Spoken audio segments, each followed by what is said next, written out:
ونعوذ بالله من شرور أنفسنا ومن سيئات أعمالنا من يهده الله فلا مضل له ومن يضلله فلا هادي له ونشهد أن لا إله إلا الله وحده لا شريك له ونشهد أن سيدنا ونبينا ومولانا محمدا عبده ورسوله صلى الله تعالى عليه وعلى آله وأصحابه وبارك وسلم أما بعد فأعوذ بالله من الشيطان الرجيم بسم الله الرحمن الرحيم واتقوا يوما ترجعون فيه إلى الله ثم توفى كل نفس ما كسبت وهم لا يظلمون قال رسول الله صلى الله عليه وسلم أكثروا ذكر هادم اللذات الموت وقال عليه الصلاة والسلام من مات فقد قامت قيامته أو كما قال عليه الصلاة والسلام محترم حاضرین আল্লাহ পাক রব্বুল আলামিনে দুনিয়াতে মানুষ পাঠাইছেন চিরকাল তাহার লাগি নাই, খুব অল্প দিনের লাগি, সামান্য দিনের লাগি আল্লাহ দুনিয়াতে মানুষ পাঠাই। আমরা আগে বহু মানুষ দুনিয়াতে আসলা, কেউ রইছেন না। আমরা যারা বর্তমান দুনিয়াতে আছি কেউ থাকতাম না, আমরার বাদে যারা আইবা তারাও কেউ থাকতাম না। তাহলে কিতার লাগি আল্লাহ আমরা এইখানে দুনিয়াতে পাঠাই? আল্লাহ নিজেই কোন লিয়াবলুয়াকুম আইয়ুকুম আহসানু আমালা, তোমরা দুনিয়াত গিয়া খে আমল বালা করো আর খে আমল বালা করো না, এখান পরীক্ষা করার লাগি আমি তোমরা বানাইছি, আর এই পরীক্ষার লাগি দুনিয়াত পাঠাইছি। পরীক্ষার ছাত্ররারে, পরীক্ষার হলের মাঝে ছাত্ররারে যদি শুধু সঠিক জবাব লেখলে লিখতে দেওয়া হয় আর ভুল জবাব লেখলে যদি লিখতে দেওয়া না হয়, এইটা পরীক্ষা থাকবে, পরীক্ষা থাকতো না। ঠিক তেমনি ভাবে দুনিয়াতে মানুষে আমল বালা করলে যদি আল্লাহ করতে দেন, আর আমল খারাপ করলে যদি আল্লাহ করার কোন সুযোগই দেন না, এইটা পরীক্ষা থাকতো না। যেমন ভাবে পরীক্ষার হলের মধ্যে ছাত্ররা প্রশ্নের জবাব ভুল লেখলেও তারে লিখতে দেওয়া হয়,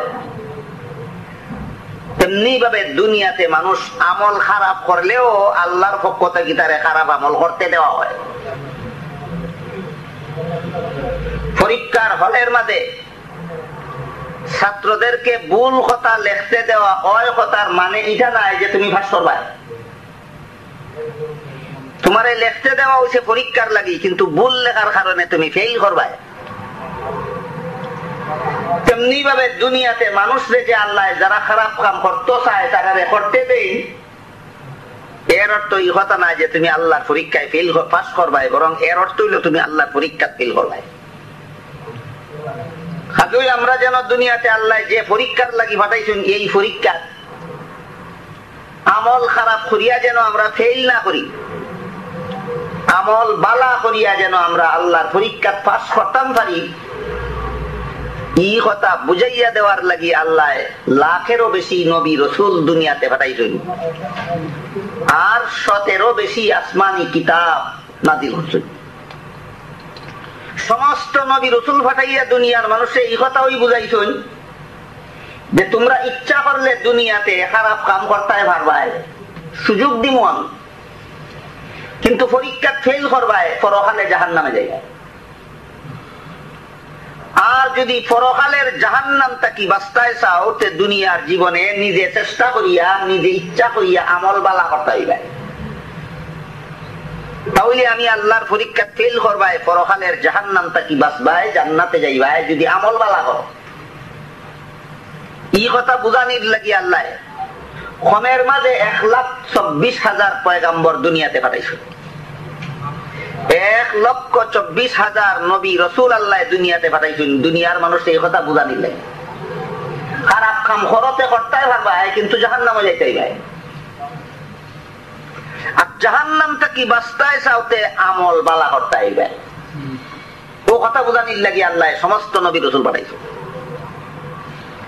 114 খানা আসমানি কিতাব নাজিল করছেন। 113 খানা আসমানি কিতাব নাজিল করছেন। শুধু এই কথা বুঝানির লাগে যে দুনিয়াতে যদি খারাপ কাম করো তে করতে পারবা কিন্তু জাহান্নামে যাইতে হইবে। আর জাহান্নাম থেকে যদি বাঁচতে চাওতে দুনিয়াতে আমল বালা করতে হইবা। এখান বুঝানির লাগে আল্লাহ 1,24,000 পয়গাম্বর পাঠাইছেন, 113 খান আসমানি কিতাব নাজিল করছেন। এর মধ্যে সর্বশেষ এবং সর্বশ্রেষ্ঠ নবী হইলেন মুহাম্মদুর রাসূলুল্লাহ সাল্লাল্লাহু আলাইহি ওয়াসাল্লাম। আর সর্বশ্রেষ্ঠ আসমানি কিতাব হইল কুরআন শরীফ। মুহাম্মদুর রাসূলুল্লাহ সাল্লাল্লাহু আলাইহি ওয়াসাল্লামের কাছে আল্লাহ কুরআন শরীফ নাযিল করেছেন। এর আগে ঈসা আলাইহিস সালামের কাছে আল্লাহ ইনজিল কিতাব নাযিল করেছিলেন। এর আগে মুসা আলাইহিস সালামের কাছে আল্লাহ তাওরাত কিতাব নাযিল করেছিলেন। এর আগে দাউদ আলাইহিস সালামের কাছে আল্লাহ জাবুর কিতাব নাযিল করেছিলেন। যত নবীর কাছে যত আসমানি কিতাব আল্লাহ নাযিল করছেন সমস্ত নবীর দ্বারা সমস্ত আসমানি কিতাবের দ্বারা দুনিয়ার মানুষে এই কথা ওই বুঝাইছেন যে দুনিয়াতে তোমরা তুরা দিনের লাগি আইছো, বেশি দিনের লাগি না। কেন আইছো? তুমি আমল বালা করো না খারাপ করো পরীক্ষা দিতে আইছো। তুমি জান্নাতের যোগ্য না জাহান্নামের যোগ্য এটা প্রমাণ করতে আইছো। আমল বালা করিয়া যদি দুনিয়ার তাকি যাও তাহলে প্রমাণ হইব তুমি জান্নাতের যোগ্য। আর আমল খারাপ করিয়া যদি দুনিয়ার তাকি যাও তাহলে প্রমাণ হইব তুমি জাহান্নামের যোগ্য। কথাটা একটা সহজ উদাহরণের মাধ্যমে আমরা বোঝার চেষ্টা করি। পরীক্ষার হল বইয়া যদি কোন ছাত্র প্রশ্নের জবাব লিখতে পারে না, ফল ঘোষণা হওয়ার বাদে জানবো পাস না ফেল না পরীক্ষার হল বইয়া টের হওয়ার কথা। টের হওয়ার কথা নেই।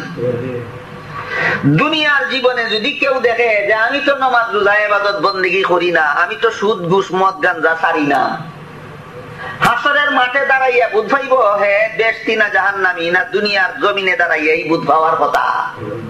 তো আমার আমলের দ্বারা আমি দুনিয়ার জমিনে দাঁড়াই বুঝ পাওয়ার কথা আমি জাহান্নামের কাম করতেছি না জান্নাতের কাম করতেছি। যেমন ভাবে পরীক্ষার হলে বইয়া এই ছাত্র পরীক্ষা দেনেওয়ালা ছাত্র বুঝতে পারে আমি পাস করতেছি না ফেল করতেছি, তেমনি ভাবে দুনিয়ার জীবনের আমলের দ্বারাই প্রতিটি মানুষ বুঝতে পারে যে আমি জাহান্নামের পথে অগ্রসর হইতাছি না জান্নাতের পথে অগ্রসর হইতাছি। যারা দুনিয়ার বিভিন্ন রকমের লোভের মাঝে পড়িয়া আমল খারাপ করে জাহান্নামের পথে অগ্রসর হয় তাদেরকে জাহান্নামের ভয় দেখাইয়া খারাপ কামটা কি ফিরানির লাগি আল্লাহ নবী রসুল বানাইছে। কিন্তু আল্লাহ আমরার নবীরে শেষ নবী বানাইয়া দিয়েছেন। এই নবীর বাদে আল্লাহ আর কেউ নবী বানাইতে নাই। অথচ এই নবীও দুনিয়ার থেকে বিদায় হইয়া গেছেন। তাহলে আমরার নবী শেষ নবী দুনিয়ার থেকে বিদায় হইয়া যাওয়ার বাদে কিয়ামত পর্যন্ত আর যত মানুষ দুনিয়াতে আইবা এরারে জাহান্নাম থেকে ফিরানির খাম জান্নাতের পথ দেখানির খাম করবাকে। এই মর্মে হাদিস শরীফে আল্লাহ রাসূল ফরমাইন ওয়া আন্নাল উলামা ওয়ারাসাতুল আমবিয়া, আলিম হলতে নবী হলতে ই খাম চালাইয়া যাইবা। দুনিয়ার মানুষের জাহান্নাম থেকে বাঁচার পথ দেখানি, দুনিয়ার মানুষের জান্নাতে যাওয়ার পথ দেখানির খাম আছিল নবী হলতের খাম। যেহেতু এখন আর আল্লাহ কেউরে নবী বানাইতা নাই এই কারণে আলিম হলতে নবী হলতের ই খাম চালাইয়া যাইবা। এই কারণে আমরা যারা সংসারের দান্দায় পড়িয়া সংসারের ঝামেলায় পড়িয়া সদা সর্বদা গুনাহ করিয়া থাকি, সদা সর্বদা ইবাদত বন্দেগী নামাজ রোজায় ত্রুটি করিয়া থাকি, নবী তো পাইতাম না, নায়েবে নবীর জলসাত গিয়া ওয়াজ শুনিয়া আমরা আমল ঠিক করা দরকার, আমরা চলার পথ সংশোধন করা দরকার। যারা গুনাহ করতেছি জাহান্নামের পথে অগ্রসর হইতাছি, নায়েবে নবীর ওয়াজ শুনিয়া আমরা জাহান্নামের আগুনের ভয়ে এই খারাপ পথ ছাড়িয়া, গুনার পথ ছাড়িয়া আল্লাহর পথে ফিরিয়ে আসা দরকার। এই দরকারে সব সময় ওয়াজ নসিহত শোনা দরকার। গুনাহগার বান্দায় আর ওয়াজের উদাহরণ হইল, মাটি যদি শুকাইয়া সাদা হয়ে যায়, এই মাটির মাঝে দান বাইন করলে গাছ হইব নি? গাছ হইতো না। তাহলে এই মাটির মাঝে ফসল ফলাইতে হইলে মেঘ পড়া লাগবো, বৃষ্টি হওয়া লাগবো, নাহলে পানি ইসা লাগবে। মানুষের দিল হইল মাটির মতো। আর যারা গুনাহ করে, দুজখরে ডরায় না, মরণ ভয় করে না, পরকাল ভয় করে না, কিয়ামতরে ভয় করে না, গুনাহ করতে থাকে, এরার অন্তর হইল হুকনা মাটির মতো। এই মনে কোনদিন নামাজ পড়তে চায় না। হুকনা মাটির মাঝে যেমন ভাবে দান বাইন করলেও গাছ উঠে না, এরকম যারা গুনাহ করতে থাকে এরার মনের মাঝে কোনদিন জাহান্নামের ভয় আসে না। আর ওয়াজ হইল এরার লাগি বৃষ্টির মতো। ওয়াজ শুনলে, জাহান্নামের কথা শুনলে, জান্নাতের কথা শুনলে, কিয়ামতের কথা শুনলে, মরণের কথা শুনলে, খবরের কথা শুনলে তার মনের মাঝে ভয় জাগে যে আমি যে সারা জীবন ভর সুদ খাইতাছি, আমি যে সারা জীবন ভর ঘুষ খাইতাছি, আমি যে মদ খাইতাছি, আমি যে গাঁজা খাইতাছি, যে আল্লাহ আমারে ভাটাইলা বন্দেগী করার লাগি, তার বন্দেগী ছাড়িয়া যে আমি জীবন কাটাইতাছি, আমি তো মরণ তাকি বাগতাম পারতাম নাই, আমি তো খবর তাকি বাগতাম পারতাম নাই, আমি তো হাসরের মাঠ তাকি বাগতাম পারতাম নাই, আমার উপায়টা কি তৈব? যখন তার মনের ভিতরে কথা ঢুকি যায় গিয়ে আমার উভয়টা কি তুইব, তখন ওই ডরাইয়া সুদ খাওয়া ছাড়তে বাধ্য হয়, ঘুষ খাওয়া ছাড়তে বাধ্য হয়, মদ খাওয়া ছাড়তে বাধ্য হয়, গাঁজা খাওয়া ছাড়তে বাধ্য হয়, নমাজ রোজা ইবাদত বন্দেগী করার লাগি তার মনটা তৈয়ার হয়। ওই তার মনটা আসিল মাটির মতো, আর ওয়াজ আসিল মেঘের মতো। মেঘ যেমন জমিনও পড়লে পরে জমিন ফসল ফলানির যোগ্য হয়, ওয়াজ উনলে পরে গুনাহগার বান্দা আল্লাহর ইবাদত করার যোগ্য হয়।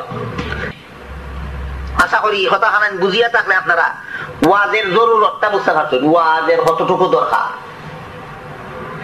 আমরা নবীর কাছে আল্লাহ যে কোরআন শরীফ নাযিল করছেন, এই কোরআন শরীফের আয়াতের সংখ্যা প্রায় ৬৫০০। পুরা কম বেশ, এক হিসাবে গণলে তুরা কম, এক হিসাবে গণলে তুরা বেশি। তুরা কম বেশের হিসাবে না গিয়ে আমরা গড়ে প্রায় ৬৫০০ আয়াত ধরিয়া নিই। কোরআন শরীফের আয়াতের সংখ্যা প্রায় ৬৫০০। এর মাঝে ৫০০ আয়াতের মাঝে আল্লাহ আইন কানুন বিধি বিধান বর্ণনা করছেন। কোন কাম করা হালাল, কোন কাম করা হারাম, কোন কাম করলে গুনাহ হইব, কোন কাম করলে সওয়াব হইব, কোন কাম করলে জাহান্নামে যাওয়া লাগবো, কোন কাম করলে জান্নাতে যাওয়া যাইব, এটা বাতাইছেন ৫০০ আয়াত। আইন কানুন আর বিধি বিধান বাতাইছেন ৫০০ আয়াত। ৬৫০০ আয়াতের মাঝে ৫০০ আয়াত আছে আইন কানুন। আর রইল কত আয়াত? ৬০০০ আয়াত। এই ৬০০০ আয়াতের মাঝে খালি ওয়াজ করছেন, আইন কানুন দিছেন, বিধি বিধান দিছেন ৫০০ আয়াত, আর ওয়াজ করছেন ৬০০০ আয়াত। বুঝি থাকলে হৌকা কোরআনের বেশি আয়াত ল আছে না বেশি আয়াত ওয়াজ আছে? বেশি আয়াত ওয়াজ আছে, ল আছে, আইন আছে মাত্র ৫০০ আয়াত, আর ওয়াজ আছে ৬০০০ আয়াত। আইনের আয়াত তো কম খেনে, আর ওয়াজের আয়াত তো বেশি খেনে। আল্লাহ লা ইউকাল্লিফুল্লাহু নাফসান ইল্লা বুসআহা। মানুষের যতখান সাধ্য আছে অতখান আইন আল্লাহ মানুষের উপরে প্রয়োগ করছেন। যতখান মানুষের যে আইন আমল করার ক্ষমতা নাই, ইলাকান আইন আল্লাহ মানুষের উপরে দিচ্ছেন না। আল্লাহ মানুষের উপরে হালাল হারামের বিধান দিচ্ছেন, যতখান পালন করার ক্ষমতা আছে অতখান। যতখান পালন করার ক্ষমতা নাই অতখান দিচ্ছেন না। তাহলে আপনার কিতা বিশ্বাস আল্লাহ এমন আইন দিচ্ছেন নি যে আইন আমরা পালন করার ক্ষমতা নাই? না, এমন আইন দিচ্ছেন, যতখান ক্ষমতা আছে অতখান দিচ্ছেন। আরো বাড়াইয়া যদি আইন দিতে আমরা ক্ষমতার বাইরে গেল, ক্ষমতার বাইরে আইন জারি করার কোন মানে নাই। এই কারণে যে পরিমাণ আইন পালন করার শক্তি আছে মানুষের, সাধ্য আছে মানুষের, ক্ষমতা আছে মানুষের, এই পরিমাণ আইন আল্লাহ 500 আয়াতের মাঝে কোরআন শরীফের ভিতরে দিছে। কিন্তু মানুষের একটা জন্মগত স্বভাব, প্রত্যেক মানুষের জন্মগত স্বভাব কিতা, আইন হুনাইয়া দিলে ওই আইন পালন করে না। জানে ই কাম করলে ই ফলাফল হওয়া দিব, তার বাদে এটা থাকতো না। কোন মুসলমানে জানে না দুনিয়াতে নামাজ পড়া ফরজ? আমি তো আমার জীবনে এমন একজন মুসলমান এরকম পাইছি না যে নামাজ পড়া ফরজ এই কথা জানে না। সব মুসলমানে জানে নামাজ পড়া ফরজ। হাদিস শরীফে রাসূল করিম সাল্লাল্লাহু আলাইহি ওয়াসাল্লাম ফরমায়, আস-সালাতু মিফতাহুল জান্নাহ, নামাজ বেহেশতের চাবি। কোরআনের বিভিন্ন আয়াতে রাসূলের বিভিন্ন হাদিসে উল্লেখ করছেন নামাজ ছাড়ি দিলে জাহান্নামে যাওয়া লাগবে। সব মুসলমানে জানে নামাজ পড়া ফরজ, নামাজ পড়লে বেহেশতের চাবি হওয়া যাইব, নামাজ না পড়লে জাহান্নামে যাওয়া লাগবে জানে। এর বাদেও বর্তমান দুনিয়ার বেশিরভাগ মুসলমানে নামাজ পড়ে না, না জানার কারণে পড়ে না, না জানিয়া শুনিয়া পড়ে না। এইটাই মানুষের স্বভাব। জানিয়া শুনিয়া উচিত কাম না করা, জানিয়া শুনিয়া অন্যায় কাম করা, এটা ওই মানুষের স্বভাব। আর এই স্বভাব রে যারা পরিবর্তন করে না, সংশোধন করে না, এরার লাগি ওই আল্লাহ জাহান্নাম বানাইছে। একজনের যদি ইয়াদ না থাকে, উজুজে করছিল, উজুজে গেছে কি ইয়াদ নাই, বলে যদি আনা উজে নামাজ পড়িলায়, ইয়াদ নাই তার যে উজু ভাঙ্গি গেছে কি ইয়াদ নাই, আনা উজে নামাজ পড়লো উজু ভাঙ্গি গেছে কি যে কথা ইয়াদ নাই করি, জানিয়া শুনিয়া আনা উজে নামাজ পড়লো না জানিয়া, তার গুনাহ হইতো না। পরে আবার উজু খুঁজে নামাজ ধরবো, কিন্তু আনা উজে নামাজ পড়লো এই কারণে গুনাহ হইতো না। কি কারণে গুনাহ হইতো না? জানিয়া শুনিয়া আনা উজে পড়ছিল না, আনা জানায় এর যাই গুনাহ হইতো না। আনা জানিয়া অন্যায় কাম করলে গুনাহ হয় না, জানিয়া শুনিয়া অন্যায় কাম করলে গুনাহ হয়। আর মানুষের স্বভাব হইল আনা জানিয়া অন্যায় করে না, অন্যায় করে জানিয়া শুনিয়া। আরেকটা উদাহরণ বুঝুকা, রমজান মাস রোজা রাখছে বেটায়, দিনের বেলা রোজা রাখছে, রোজাদার খানা পিনা খাইতো নি দিন না বাদ দিত, রোজা যে রাখছিল ইয়াদ নাই, বুলে খাই লাইছে। আপনার জানা থাকলে গুনাহ হইব নি?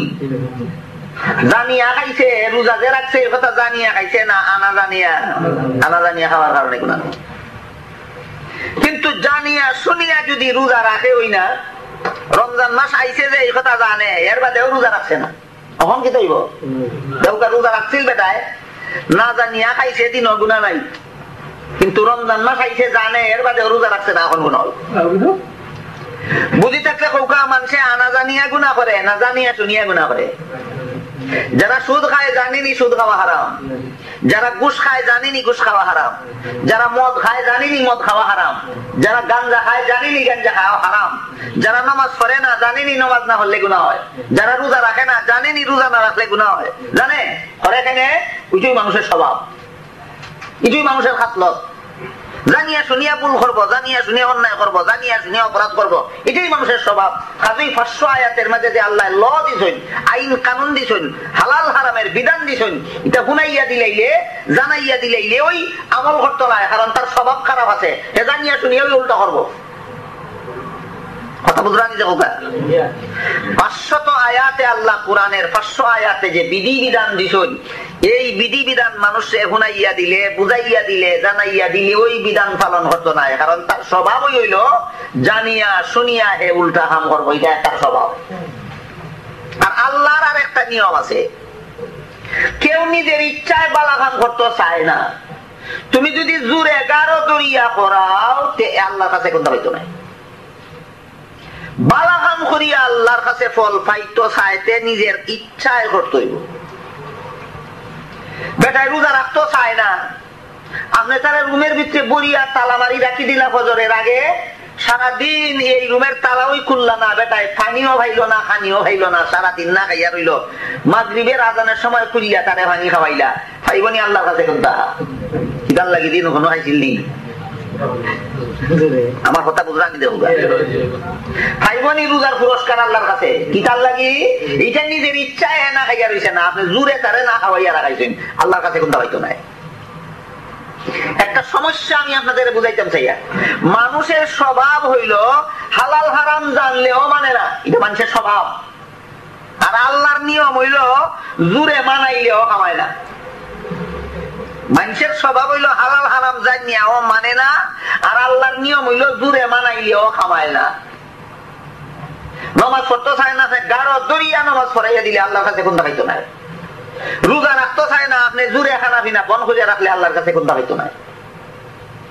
এখন উভয় কি হইতো, মানুষের তো স্বভাব হইল জানিয়া ওই সে অন্যায় করবো, আর আল্লাহর নিয়ম হইল জোরে বালাপথে চালাইলেও কোনো পুরস্কার হইতো না। তখন উভয়টা কি হইতো, একমাত্র উপায় হইল যে আইন কানুন নিয়ম নীতি হালাল হারাম জানাইয়া পালন করলে কিতা পুরস্কার পাইব ইখান তারে বুঝাইয়া দাও, লঙ্ঘন করলে যে জাহান্নামের শাস্তি পাইব ইখান তারে বুঝাইয়া দাও। যদি বুঝিলায় যে আমি বালা কাম করলে পুরস্কার পাইমু জান্নাত, আর খারাপ কাম করলে শাস্তি পাইমু জাহান্নাম গিয়া, ইখান যদি বুঝিলায় যে গাঢ় দরিয়া রোজা রাখানি লাগতো না, নিজের মনের আগ্রহে রোজা রাখবো, তখন তার রোজার পুরস্কার আল্লাহর কাছে পাইব। আর এটার নাম ওই ওয়াজ। আল্লাহর হুকুম পালন করলে পুরস্কার কিতা হইবায়, আল্লাহর হুকুম লঙ্ঘন করলে শাস্তি কিতা হইবায়, এখান বুঝাইয়া দেওয়ার নাম ওয়াজ। আমার কথা ইয়াদ থাকলে এখন হোকা কোরআন শরীফের কত আয়াত আছে ওয়াজ?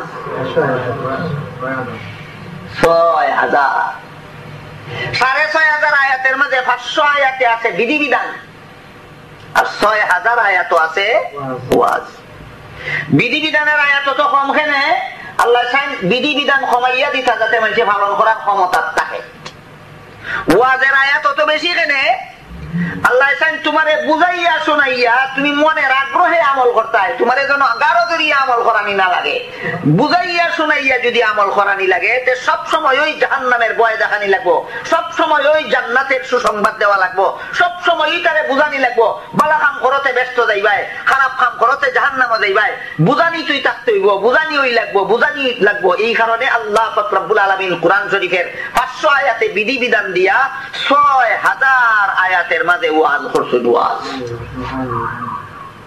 বুঝি থাকলে হোকা কোরআনের কত আয়াত ওয়াজ? ৬,০০০ আয়াত।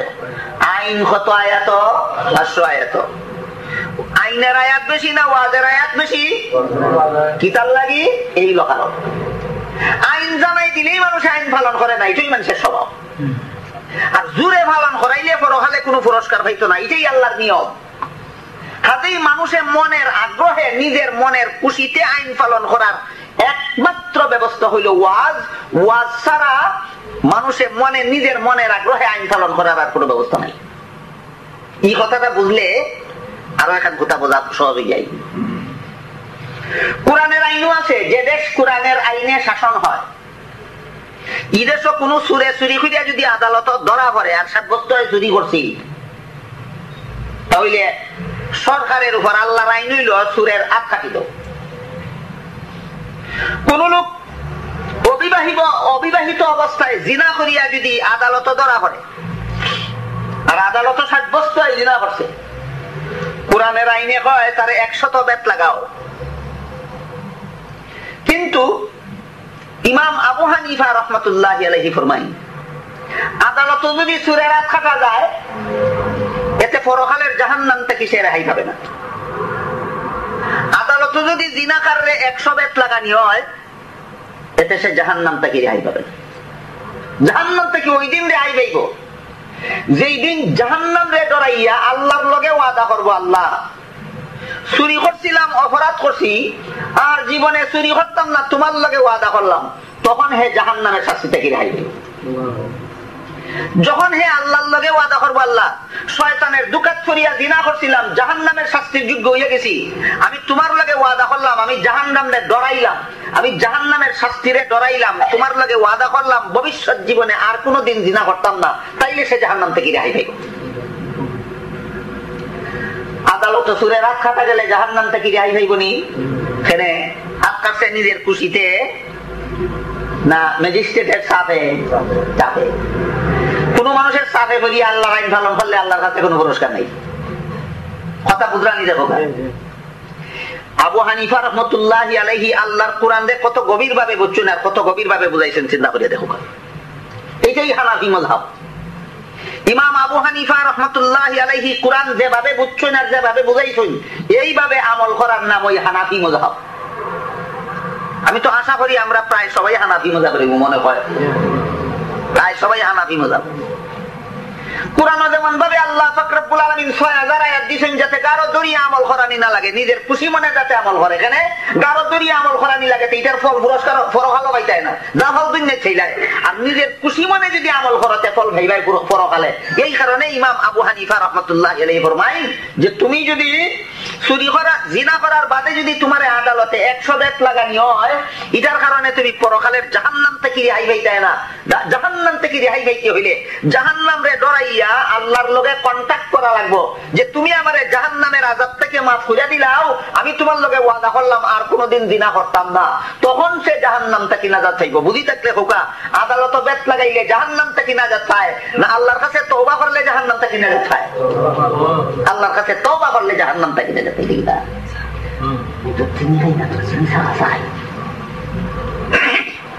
তাইলে কোরআন যে কথা মানুষকে বুঝাইতে চাইছে ইমাম আবু হানিফা পরিষ্কার ভাবে এই কথা বুঝাইয়া দিছেন নি? না দিছেন না? ইমাম আবু হানিফা পরিষ্কার ভাবে এই কথা মানুষকে বুঝাইয়া দিছেন। কোরআনের এক আয়াতে আল্লাহ ফরমায় ফাকরাউ মা তায়াসসারা মিনাল কুরআন। নামাজে কোরআনের যে সূরা যে আয়াত পড়া তোমার সহজ হয় ইখান পড়ে পড়িলাও, ফরজ আদায় দিব। নামাজে কোরআনের কোন সুনির্দিষ্ট সূরা পড়া ফরজ নাই, আলাম তারা পড়া ফরজ নাই, লিলাহি পড়া ফরজ নাই, কুল হুয়াল্লাহ পড়া ফরজ নাই, আলহামদু পড়া ফরজ নাই। কোনখান ফরজ? আল্লাহ কইন আমি ঠিক করে দিলে তোমার লাগে কঠিন হইব, তুমি যে খান পারো এখান করিলাও, ফরজ আদায় দিব।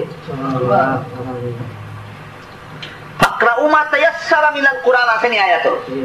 এর অর্থ হইল যে কোরআনের যে অংশ পড়া তোমার সহজ হয় ইখান পড়িলেই ওই নামাজের ভিতরে যে কোরআন পড়া ফরজ ইখান তোমার ই ফরজ আদায় দিব। যার ইন্না আতাইনা পড়া সহজ হয় তুমি ইন্না আতাইনা পড়লেই তোমার ফরজ আদায় দিব। যার লিলাহি পড়া সহজ হয় হে লিলাহি পড়লে তার ফরজ আদায় দিব। যে আলাম তারা পড়া সহজ হয় হে আলাম তারা পড়লে তার ফরজ আদায় দিব। যে আলহামদু সূরা পড়লে সহজ হয় তার লাগি আলহামদু পড়লেই কোরআন পড়ার ফরজ আদায় দিব। কোরআন হইছে আল্লাহর কথা। হাদিস শরীফে রাসূল করিম সাল্লাল্লাহু আলাইহি ওয়াসাল্লাম ফরমায় যে ব্যক্তি নামাজের মাঝে সূরা ফাতিহা পড়বে না তার নামাজ পরিপূর্ণ হবে না। কোরআনের যে কোনো সূরা যে কোনো আয়াত না পড়লে নামাজ হইতো না।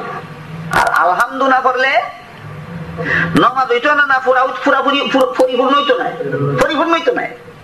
কাজেই ইমাম আবু হানিফা কইন কোরআনের যে কোনো সূরা যদি নামাজে পড়িলাও তে ফরজ আদায় হয়ে যাইব কি। আর আলহামদু সূরা না পড়লে যেহেতু রাসূলে কইছেন নামাজ পরিপূর্ণ হইতো না, এই কারণে আলহামদু পড়া হইল ওয়াজিব আর যে কোনো সূরা পড়া হইল ফরজ। দেখো কাছে আবু হানিফার কথা আল্লাহর কথা আর আল্লাহ রাসূলের কথার সাথে মিলে নি না উল্টা হয়? মিলে। এখন যদি কোন বলে না আলহামদু সূরা পড়া লাগবে না হইলে নামাজ হইতো না, তে তো তোমার কথা গেল কি আল্লাহর কথা উল্টা হইয়া। ইমাম আবু হানিফা রাহমাতুল্লাহি আলাইহি আল্লাহ যে কথা বুঝাইছেন কোরআন এই কথা ওই মানুষকে বুঝাইয়া দিয়েছেন, রাসূলের যে কথা কইছেন হাদিস এই কথা ইমাম আবু হানিফা রাহমাতুল্লাহি আলাইহি মানুষকে বুঝাইয়া দিয়েছেন। আরেক হাদিসে রাসূল করিম সাল্লাল্লাহু আলাইহি ওয়াসাল্লাম ফরমায়েন মান কানা লাহু ইমামুন ফাকিরাআতুল ইমামি লাহু কিরাআতুন। অতক্ষণ যে আলোচনা হইল কোরআনের যে কোনো আয়াত পড়লে ফরজ আদায় হইব আর আলহামদু সূরা পড়লে ওয়াজিব আদায় হইব, এটা কোন কোন নামাজি হলতে লাগি। আর এক হাদিসে আল্লাহ রাসূল ফরমায় যে নামাজি ইমামের পিছে পড়ে না নামাজ ওই নামাজির লাগি। যে নামাজি ইমামের পিছে পড়ে না একা একা নামাজ পড়ে অথবা নিজে ওই ইমাম হইয়া নামাজ পড়ে ওই ইমাম ওই ব্যক্তির লাগি হইল কোরআনের যে কোনো সূরা পড়লে ফরজ আদায় হইব আর আলহামদু সূরা পড়লে ওয়াজিব আদায় হইব। কিন্তু আল্লাহ রাসূল ফরমায় যে ব্যক্তি ইমামের পিছে মুক্তাদি হইয়া নামাজ পড়ব তার পক্ষ থেকে কোরআনের যা কিছু পড়া লাগে সব ইমামে পড়ব। ইমাম আবু হানিফা এর বাইরে কোনটা কইছেন নি? ইমাম আবু হানিফা কত কইছেন আল্লাহ কোরআন যে কথা কইছেন ইমাম আবু হানিফা ইহতই বুঝাইয়া দিছেন, রসুলের হাদিসত যে কথা কইছেন ইমাম আবু হানিফা ইহতই বুঝাইয়া দিছেন। রসুলের হাদিসও কইছেন মুক্তাদি হইয়া যদি নামাজ পড়ো ইমামের হিসে তোমার পক্ষতে কি কোরআনের যা কিছু পড়া লাগে তোমার ইমামে করবা। রসুলের যে কথা কইছেন ইমাম আবু হানিফা ইহতই কইছেন। কিন্তু বুঝার অভাবে কোন কোন মানুষে হয়নি কথা যে কোরআন হাদিস তো ইয়া হানাফি মাযহাব মানতাম খানি। আমার কথা বুঝি থাকলে অঙ্ক খোকা হানাফি মাযহাব কিতা কোরআন হাদিসের উল্টা না কোরআন হাদিসের ব্যাখ্যা? ব্যাখ্যা বুঝো না কোরআন হাদিস মানবাই কিভাবে? এই হইল ইমাম আবু হানিফা কোরআন হাদিসের যে ব্যাখ্যা দিছে। যাই হোক, আমি যে কথা তার সামনে হইল আল্লাহ পাক রব্বুল আলামিন কোরআনের 500 আয়াতে বিধান দিয়েছেন। মানুষের বিধান জানলে পালন করে না, এটা মানুষের স্বভাব। আর জোরে পালন করাইলে আল্লাহ কবুল করেন না, এটা আল্লাহর নিয়ম। যখন মানুষের খুশি মনে আদায় পালন করতে গেলে কিতা করা লাগবো? তারে ওয়াজ করা লাগবো। ওয়াজ শুনিয়া বেহেশতের আশায় যদি নামাজ পড়ে, জাহান্নামের ভয়ে যদি সুদ খাওয়া ছাড়ে, তাহলে তারে গাঢ় দরিয়া নামাজ পড়ানি হইল, গাঢ় দরিয়া সুদ ছাড়ানি হইল না নিজের ইচ্ছায়? নিজের ইচ্ছায় যদি আমল বালা করতে হয়, নিজের ইচ্ছায় যদি খারাপ আমল ছাড়তে হয়, তাহলে ওয়াজ ছাড়া আর কোনো ব্যবস্থা নাই। এই জন্য আল্লাহ কোরআন শরীফের 6500 আয়াতের 500 আয়াতে বিধান দিয়া বাকি 6000 আয়াতের মাঝে খালি ওয়াজ করছেন। দেখো কাছাই আল্লাহর দৃষ্টিভঙ্গি আর ইমাম আবু হানিফার দৃষ্টিভঙ্গি একরকম হয় না উল্টা পাল্টা হয়? একরকম হয়। এই জন্য ইমাম আবু হানিফা বলেছেন সূরারে হাত খাটিলে আদালত জাহান্নামের শাস্তি থেকে রেহাই পেতে না, কারণ তুমি নিজের ইচ্ছায় হাত খাটা হয়েছে না, তোমার জোরে হাত খাটা হয়েছে। জিনাকাররে 100 বেত দেওয়া হয়েছে আদালত, তুমি জাহান্নাম থেকে রেহাই পেতে না, কারণ তুমি নিজে খুশি মনে বেত লইছো না, তোমার জোরে বেত লাগানি হয়েছে। আল্লাহ তো জোরে আমল করাই পুরস্কার দিতে নাই। আল্লাহর কাছে যদি পুরস্কার হইতে চাও খুশি মনে আমল করতেই ভাই। আর খুশি মনে আমল করার ব্যবস্থা আদালতে বেত লাগানি নাই। খুশি মনে আমল করার একমাত্র ব্যবস্থা হইল ওয়াজ। খুশি মনে আমল করার একমাত্র ব্যবস্থা ওয়াজ। এই কারণে কোরআন শরীফের 6000 আয়াত আল্লাহ খালি ওয়াজ করছেন। এই 6000 আয়াতের মাঝে আল্লাহ 3 ভাবে ওয়াজ করছেন। 6000 কোরআনের 6000 আয়াতে আল্লাহর ওয়াজের পদ্ধতি হইল 3টা, আল্লাহর ওয়াজের সিস্টেম হইল 3টা। এক প্রকার ওয়াজ হয় তাযকির বি আলা ইল্লাহ, আরেক প্রকার ওয়াজ হয় তাযকির বি আইয়ামিল্লাহ, আরেক প্রকার ওয়াজ হয় তাযকির বিমা বাদাল মাউত। বাংলায় আল্লাহর কুদরতের বিবরণ দিয়া ওয়াজ, অতীতের ঘটনার বিবরণ দিয়া ওয়াজ, পরকালের বিবরণ দিয়া ওয়াজ। বুঝি থাকলে খোকা 6000 আয়াত আল্লাহর ওয়াজের পদ্ধতি কটা? কুদরতের বিবরণে ওয়াজ, ইতিহাসের বিবরণে ওয়াজ, পরকালের বিবরণে ওয়াজ। এর মাঝে আজকে আমার সাবজেক্ট হইল 3 নম্বরটা। এই ভূমিকাটা আপনারা এই কারণে শুনাইলাম যে আমার সাবজেক্টটা যাতে আপনারা বুঝতে সহজ হয়। আজকে আমার সাবজেক্ট হইল 3 নম্বরটা। 3 নম্বর কোনটা? পরকালের বিবরণ দিয়া ওয়াজ। এটা হইল আজকে আমার সাবজেক্ট।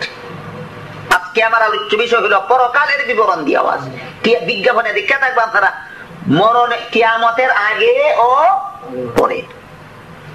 কিয়ামতের আগেও পরকাল আছে, কিয়ামতের পরেও পরকাল আছে। এটা বাদে বুঝবা। এর আগে বুঝিল 6000 আয়াত যে আল্লাহ 3 ভাবে ওয়াজ করছেন। এই 3 ভাবের ওয়াজের পয়লা নম্বর পদ্ধতি হইল আল্লাহর কুদরতের বিবরণ দিয়া ওয়াজ, দ্বিতীয় পদ্ধতি হইল অতীতের ইতিহাসের বিবরণ দিয়া ওয়াজ, তৃতীয় পদ্ধতি হইল পরকালের বিবরণ দিয়া ওয়াজ। এর মাঝে 3 নম্বরটা হলো আমার সাবজেক্ট, আর বাকি দুইটাও মোটামুটি ভাবে বুঝিলাম যাতে কোরআন শরীফের এই 6000 আয়াত সম্পর্কে আপনারা ধারণাটা পরিষ্কার হইয়া যায়।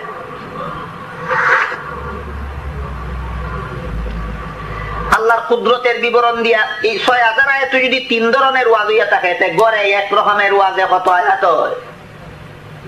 2000। 2000 আয়াতে কোরআনের আল্লাহর কুদরতের বিবরণ আছে। কোরআনের আরো 2000 আয়াতে অতীতের ইতিহাসের বিবরণ আছে। কোরআনের আরো 2000 আয়াতে পরকালের বিবরণ আছে। 3 নম্বরটা তোমার সাবজেক্ট, পরকালের বিবরণ। পরকালের বিবরণে কোরআন আয়াত আছে কতটা? 2000 আয়াত। 2000 আয়াত তো 2 ঘন্টায় বুঝাইয়া শেষ করা যাইব দুটো কথা, তেলাওয়াত কইরা শেষ করা যাইতো না। কথা বুঝলানি দেখো গা। এই কারণে আমি চাইবো শুধু মোটামুটি ভাবে কথাটা আপনারা বুঝে দিতাম। কুদরতের বিবরণের 2000 আয়াতের সারমর্মটা মোটামুটি ভাবে বুঝাইলেন, অতীতের ইতিহাসের বিবরণের 2000 আয়াতের বিবরণটা মোটামুটি ভাবে বুঝাইলেন, পরকাল সম্পর্কে কোরআনের 2000 আয়াতের বিবরণটা সংক্ষেপে আপনারা বুঝাই নিবার চেষ্টা করিয়া। আল্লাহ পাক রব্বুল আলামিন আল্লাহর কুদরতের বিবরণ দিয়া যত আয়াত কোরআন নাজিল করছেন, এর মাঝে এক আয়াত আল্লাহ ফরমাই, আফালা ইয়ানজুরুনা ইলাল ইবিলি কাইফা খুলিকাত, এরা সাইয়া দেখে নানি এত উঁচা উট কেমনে বানানি হলো। উট যেহেতু এটা আরব দেশের একটা জন্তু, ই দেশেও তেমন একটা নাই, বাংলাদেশেও নাই হইলে চলে, খালি উটের উদাহরণ আমরা লাগি বুঝা কঠিন। আমি একটা সহজ উদাহরণ দিই, অন্য আয়াত তো আল্লাহ বলছেন, তোমরা যে জন্তু ফালো ফাইলিয়া তারে খিরাইয়া দুধ খাও, যেমন বাংলাদেশে আমরা গাই ফালি, ঘাস খাওয়াই, খাওয়াইয়া দুধ খাই। গাইয়ে যে গাছ খায়, খই খায়, মার খায়, পানি খায়, বন খায়, গাছ এক ফতি দিয়ে গাই ফেটো যায়, আর বন আরেক ফতি দিয়ে যায়, মার আরেক ফতি দিয়ে যায়, খইল আরেক ফতি দিয়ে যায়, পানি আরেক ফতি দিয়ে যায়, না সারা এক রাস্তা বাই যায়, এক রাস্তা বাই যায় গিয়া এটা 4 ভাগে বিভক্ত হয়। এটার থেকে কতখান রক্ত তৈরি হয়, এটা যায় কি সমস্ত শরীর, এটার থেকে কতখান খাসরা পানি আগলাই যায় কি এটা আরেক রাস্তা বাই বাড়িয়ে যায়, এটার থেকে আরো কতখান ময়লা আলাদা হয়, এটা আরেক রাস্তা বাই বাড়িয়ে যায়। এই গাইয়ে যে গাছ খাইলো, এটার থেকে কিছু দুধ উৎপাদন হয়, ময়লা পানি বারোয় এক রাস্তা বায়, গোবর বারোয় আর এক রাস্তা বায়, রক্ত যাইগি আর এক রাস্তা বায়, দুধ আইয়া বারোয় আর এক রাস্তা বায়, ডুকছিল রাস্তা বায়, এক রাস্তা দিয়া খানি ঢুকলো আর 4 জিনিস তৈরি হইয়া 4 রাস্তা দিয়া বার হইলো। এই ডিসিপ্লিনটা করলো কে? আল্লাহ পাক রব্বুল আলামিন ফরমাইন, গাই দেখিরাও এটার মাঝে চিন্তা করলে ওই আমি আল্লাহর কুদরত বুঝতে পারলাই।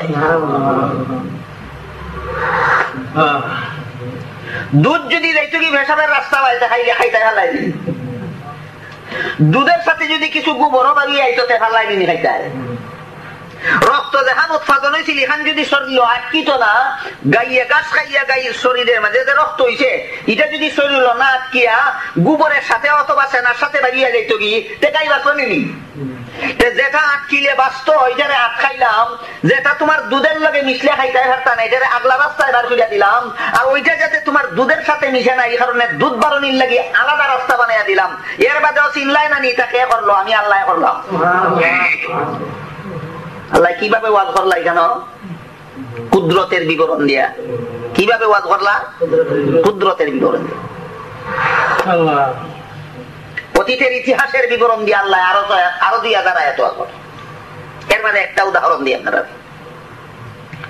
আল্লাহ কইন ইযহাব ইলা ফিরআউনা ইন্নাহু তাগা ফাকুল হাল লাকা ইলা আন তাযাক্কা ওয়া আহদিয়াকা ইলা রাব্বিকা ফাতাখশা। হযরত মুসা আলাইহিস সালাম রে আল্লাহ কইন ফিরআউনের কাছে গিয়ে আমার দাওয়াত দাও। হযরত মুসা আলাইহিস সালামে ফিরআউনের কাছে আল্লাহর দাওয়াত দিলেন। হ্যাঁ কয় ফাআলতা ফালাতাকাল্লাতি ফাআলতা ওয়া আনতা মিনাল কাফিরিন। ও মুসা, শিশুকাল থেকে 30 বছর পর্যন্ত তুমি লালন পালন হইছো আমার বড়, আর এক বেটার এক গুছি মাইরিয়া কোন হইলাইছো কইয়া ফলাইয়া রইছো 10 বছর। তুমি আমার আদালত খুনের আসামি, ফাঁসির আসামি, আমার দরবারের ফাঁসির আসামি হইয়া আবার কোন সাহসে আমি খুদা না হইয়া আরেক খুদার দাওয়াত লইয়া আইছো আমার দরবারে? তোমার সাহস কত? তুমি কাফির। হে কাফির হইল ফেরাউনে, আরে মুসা আলাইহিস। ফেরাউনের মতো বেটায় যদি মুসা আলাইহিস সালামের মতো নবীরে কাফির হইতে পারে শুধু আল্লাহর দ্বীনের দাওয়াত দেওয়ার কারণে, বর্তমান দুনিয়ার এক মাথা থেকে আর এক মাথা পর্যন্ত যারা আল্লাহর দ্বীনের দাওয়াত দেওয়ার কারণে সারা দুনিয়া ঘোরাফেরা করে, এরারেও কেউ কেউ কাফির হইতো না কেন? কই অসুবিধা কিটা? হযরত মুসা আলাইহিস সালাম রে ফেরাউনে কাফির হইয়া এর বাদে কয় তুমি যে কইতাছো তোমার আল্লাহ নবী বানাইছো, কোন প্রমাণ আছে? বলে প্রমাণ আছে, বলে কিতাব, বলে মুজেজা, বলে দেখাও যাই। মুসা ইসলামের আতর লাঠি খালি ছাড়ছই না, বিশাল অজগর হা হইয়া হা করছে, ফেরাউন ডেকে নিয়ে যাইতো। ফেরাউন তাড়াতাড়ি সিংহাসন থেকে লামিয়া সিংহাসনের তলে ঢুকে গেছি। ঢুকিয়া হয়, বাবা তোমার হাফ সামলাও, ইমান আনমো তোমার উঠে, হাফ সামলাও আগে, ইমান আনমো তোমার উঠে। আল্লাহ আগে হইয়া দিস, ডরাইও না, যখন তোমার হাতের লাঠি যখন হাফ হয়ে যাইব কি, ডরাইও না, খালি দৌড়বায় আর হাফ আবার লাঠি হয়ে যাইব। ফেরাউনে যখন কথা দিল তোমার হাফ কান সামলাইলাও, আমি ইমান আনিলাইমু, মুসা আলাইহিস সালামের হাফ রে যেই দর্শন, হাফ আবার লাঠি হয়ে গেছে। তখন কিতা কিতা আসিলি ইমান আনতো। বারুইয়া ইয়া কয়, অত বড় জাদুঘরের জাদুঘর হাফরে লাঠি বানায়, লাঠিরে হাফ বানায়, ই জাদুঘর কোনদিন নবী হইতে পারে না, আমি তার মানি না। এই অবস্থায় ফেরাউন গদিতে বইয়া 400 বছর রাজত্ব করছে। এত দীর্ঘদিন রাজত্ব করছে, দুনিয়াতে আর কোন মানুষের ইতিহাস নেই। ফেরাউনের রাজত্ব করছে কত বছর? 400 বছর। তাফসীরের কিতাবে লেখনি 400 বছরের ভিতরে ফেরাউনের কোনদিন সর্দিও করছে না, কোনদিন শরীর তাপ হইছে না, কোনদিন ফেরাউনের মাথা বেদনাও করছে না। ওই ফেরাউনে কয় বলে, আমি তো সাধারণ মানুষ নাই, আমি তোমরা রাজা না, খালি আমি তোমরা খোদাও। দেশের মানুষ কইল, জি হুজুর, আপনি আমরা রাজা হো, আবার আমরা খোদা হো। হেও দাবি করলো, আর দেশের মানুষেও বুট দিলাইলো, সাপোর্ট দিলাইলো। আল্লাহ সিদ্ধান্ত হল্লা, তোমার হিকাইয়া সার মু খোদা কারে হয়। ঘটনা আল্লাহ কোরআন কিতাব লাগি কইছেন, 2 নম্বর সিস্টেমের ওয়াজ। ইয়াদ আছে নি কথা? আল্লাহ 6000 আয়াত ওয়াজ করছেন কত সিস্টেমে? 3 সিস্টেমে। একটা হইলো আল্লাহর কুদরতের বিবরণ দিয়া, আর একটা হইলো অতীতের ইতিহাসের বিবরণ দিয়া। আল্লাহ সিদ্ধান্ত নিলে তোমারে বুঝাইয়া দিমু খোদা কারে কয়। যে নদীর পানি দিয়া মিশরের মানুষের গৃহস্থী চলতো, এই নদীর আল্লাহ হুকুম দিছেন পানি হুকাইয়া একেবারে শেষ হয়ে যাবে। আল্লাহর হুকুমে নদীর পানি হুকাইয়া একবারে নদী হুকাইয়া হাট হয়ে গেছে। অন্ত গেছে কি গৃহস্থী আখিয়া। দেশের মানুষে ফেরাউনের জবাব ইয়া হয়, খোদা আপনারা তো খোদা যে দাবি করছিল, আমরা তো কেউ অনাস্থা দিছি না, আমরা তো সবাই মানিয়ে নিছি আপনি আমরা খোদা। আমরা গৃহস্থীর পানি উঠাই গেছি গিয়ে, আপনি আমরা পানি দেখবো। এখন যদি কই বলে না পানি দেওয়ার ক্ষমতা আবার নাই, খোদারে লাগতেই আলামাইব নি সিংহাসন থেকে। এই কারণে পানি দেওয়ার ক্ষমতা আমার নাই, কথা কইবার আর তার সাহস নেই। মনে মনে বুঝে আমি পানি দিবার ক্ষমতা নাই, তার বাদেও আপাতত মানুষের বিদায় করার লাগি হয়, তোমরা পানি দিমু, এখন তোমরা যাও, তোমরা তো পানি পাইলেই হয়, আমি পানি দিমু, তোমরা যাও। দিতে পারবো বুঝিয়া কইছে না পারতো না বুঝিয়া কইছে? পারতো না বুঝিয়া কয়, এখানে এটার নাম ওই রাজনীতি, ওইটার নাম ওই রাজনীতি। এক বেটা হয় পলিটিক্স হারে হয়, টিক্সের উপর টিক্স, তার উপর ডাবল টিক্স, তার নাম পলিটিক্স। আমরা দেশ হাসায় ঘটনা করি, আমরা দেশ এক ইউপি চেয়ারম্যানে নিশ্চয় আমার দাওয়াত করে আওয়াজ ঘুরাইতা গিয়া শুনি তার ইউনিয়নের মানুষে তারা খালি গাই যায়। জিগাইলাম কিতাব লাগি গাই যাও বেটারে, বেটা ওয়াজ করায় আমার দাওয়াত করে আনছে, তার কোনো গানিও আমার কখন না জানো এই বাটপারের কথা। আমরা দেখছি বুট দিয়ে হেরে চেয়ারম্যান বানাইলে, আমরা বাজারে যাবো, রাস্তাটা বানাই দিব, হেরে চেয়ারম্যান বানাইছি, রাস্তাটা বানাইছে না, হেরে সারা চুরি করে খাইছে। আচ্ছা ওই আচ্ছা ওয়াজের বাদে তার কোনো গিয়ে বসে খানি, আমার মায়া করে কোথেকে তো দাওয়াত করছে, খানিত বইছি না দুশ্মনী করিয়া। আপনারা কিনা বুঝুন, আমার দুশ্মনী করিয়া নিচে খাওয়াইতো না মায়া করিয়া, তার সাথে আমার একটা মায়ার সম্পর্ক আছে। জিগাইলাম চেয়ারম্যান সাহেব, আপনি এই রাস্তা বানাইয়া দিতে পারতা নাতে ওয়াদা করছিল কেন? বলে আপনারা আলিম মানুষ, এটা বুঝতে নাই, তৈল রাজনীতি। আমি কইলাম বলে আলিম হইলে রাজনীতি বুঝতা না, এটার কারণটা কিটা? তোমরার মাথার মগজ আধা খান ফুরা খান, আর আলিমের মাথার মগজ আধা খান নি। বলে না, মগজ তো সকলের ওই ফুরা খান। বলে তোমরা বুঝবাই, আমরা বুঝতাম না কারণটা কিটা। তখন তো আর পারে না এই কথার জবাব দিত। হয়তো আপনি যখন মানতা হই না কই শুনুকা, বলে কইতায় তোমার যে মাসে গাইলে আমার তো দুঃখ লাগে, তোমার তো আমি মহব্বত করি। হয় এটা আমি যে কইছিলাম ইলেকশনের আগে রাস্তা বানাইয়া দিমু, এটার নাম হলো পলিটিক্যাল ওয়াদা। আমি কই ইটা বুঝি না, আমি পলিটিক্যাল ওয়াদা কিটা আমারে বুঝাইয়া হোক। হয় আপনি দেখাইছই নই এটা, হয় নির্বাচন ফাঁস করার লাগি জানিয়া শুনিয়া ওই মিছা ওয়াদা করা লাগে। মিছা ওয়াদা না করলে বুটো দিত না, ভালো হতো না। ইটা কইরা দিতাম পারতাম না জানি, তার বাদে খোয়া লাগে কইরা দিব না, যে বুট দিত না, নাইলে ভাস করতাম না। এই কারণে মানুষরে দুঃখা দিয়া মিছা ওয়াদা দিয়া নির্বাচন পাস করার লাগে কতটা মিছা ওয়াদা করা লাগে নির্বাচনের আগে। এটার নাম হইল পলিটিক্যাল ওয়াদা। আমি যারা কইছিলাম রাস্তা বানাই দিব, এটা পলিটিক্যাল ওয়াদা। আমি বললাম তাহলে এটা একটা বাটপারি হয়, বাটপারি নাতে কিতা এর গায়ে বলছিলাম আপনারা আলিম মানুষ, এটা মাতুন না জানেন, এটা আপনার আর কাম নাই। আমি কই বাটপারির নাম ওই যদি রাজনীতি হইয়া থাকে, তাহলে রাজনীতি করা আলিমের কাম নাই। তুমি ঠিক কথা বলছো। একটা কি বালা রাজনীতি কোন দেশ আছে যে ঘটনা হইলাম, একটা কি বালা রাজনীতি কোন কই আছে? নাম যদি রাজনীতি হইতে বালা আলিম হইয়া থাকলে তাকে রাজনীতি দিয়ে ভাস করবা কিভাবে? কোন মতো পারত না, মিশা কথা মারতেও পারত না, বুট ফাইটাও না, ফাঁসও করত না। এই কারণে বেটায় হয় টিক্সের উপর টিক্স, তার উপর ডাবল টিক্স, তার নাম পলিটিক্স। এই বাটপারিটা করছে ফেরাউনি। হেরারা কইছে তোমরা রে দিমু পানি যাও কি তোমরা দিতে পারবো বুঝিয়া কইছে না পলিটিক্যাল ওয়াদা? ওই পলিটিক্যাল ওয়াদা করছে ফেরাউনের সাথে। কিন্তু বিদায় করিয়া বাদে চিন্তা করে কইয়া তো আপাতত বিদায় করলাম, কিন্তু যদি শেষ পর্যন্ত পানি হয় না তে তো এরা আমার থাকতো না। আর আমার তো বৃষ্টি দেওয়ার কোন ক্ষমতা হয় নাই, বৃষ্টি দেওয়ার ক্ষমতা তো আল্লাহ। কাজে আল্লাহর সাথে কন্ট্যাক্ট করা লাগে। আমার গতির বইয়া আল্লাহর সাথে কন্ট্যাক্ট হইতো না। আল্লাহর সাথে কন্ট্যাক্ট করতে হইলে আল্লাহরে আল্লাহর সিংহাসন রাখিয়া আমার মাটি ছড়া লাগবো। হ্যাঁ বুঝে, সিংহাসন ছাড়িয়া গুড়া লইয়া দুইজন সৈনিক সাথে লইয়া আওর ফার হইয়া জঙ্গলের খান্দাত গিয়া গুড়ার কাছে সৈনিক রে উবা করাইয়া তৈয়া একা একা পাহাড়ের ভিতরে ঢুকিয়া গভীর জঙ্গল হামাইয়া আল্লাহর দরবারও সেজদা করছে। কইয়া ভাই আল্লাহ আমি তো আসলে খুদা নাই, খুদা তো আসলে তুমি হই। আমি বেটাগিরি দেখাইবার লাগি এর কাছে দাবি করি লাইছি। পানি তো দেওয়ার মালিক আমি নাই, পানি দেওয়ার মালিক তো তুমি। তখন যদি তুমি পানি না দেও তে এরা আমারে 12টা বাজে লিব। পানি খান দয়া কইরা তুমি ওই দিলাও আর হেরা বুঝিলাম আমি দিছি। দেখো পলিটিক্যাল হারে হয়। ফানি খান দয়া করিয়া তুমি ওই দিলাও আর হেরা বুঝিলাম ফানি আমি ওই দিছি। এই বাদ ফানি কেন করলাম? এটার তো একটা বিচারের দরকার। তোমার তো পরকাল আছে, ওই বিচারের লাগি পরকালও তুমি আমার ইচ্ছা মতো বিচার করি লাইও। দুনিয়াতে আমারে এই পলিটিক্সটা করতে দাও। শেষ দাঁত কইয়া আল্লাহর কাছে কইছি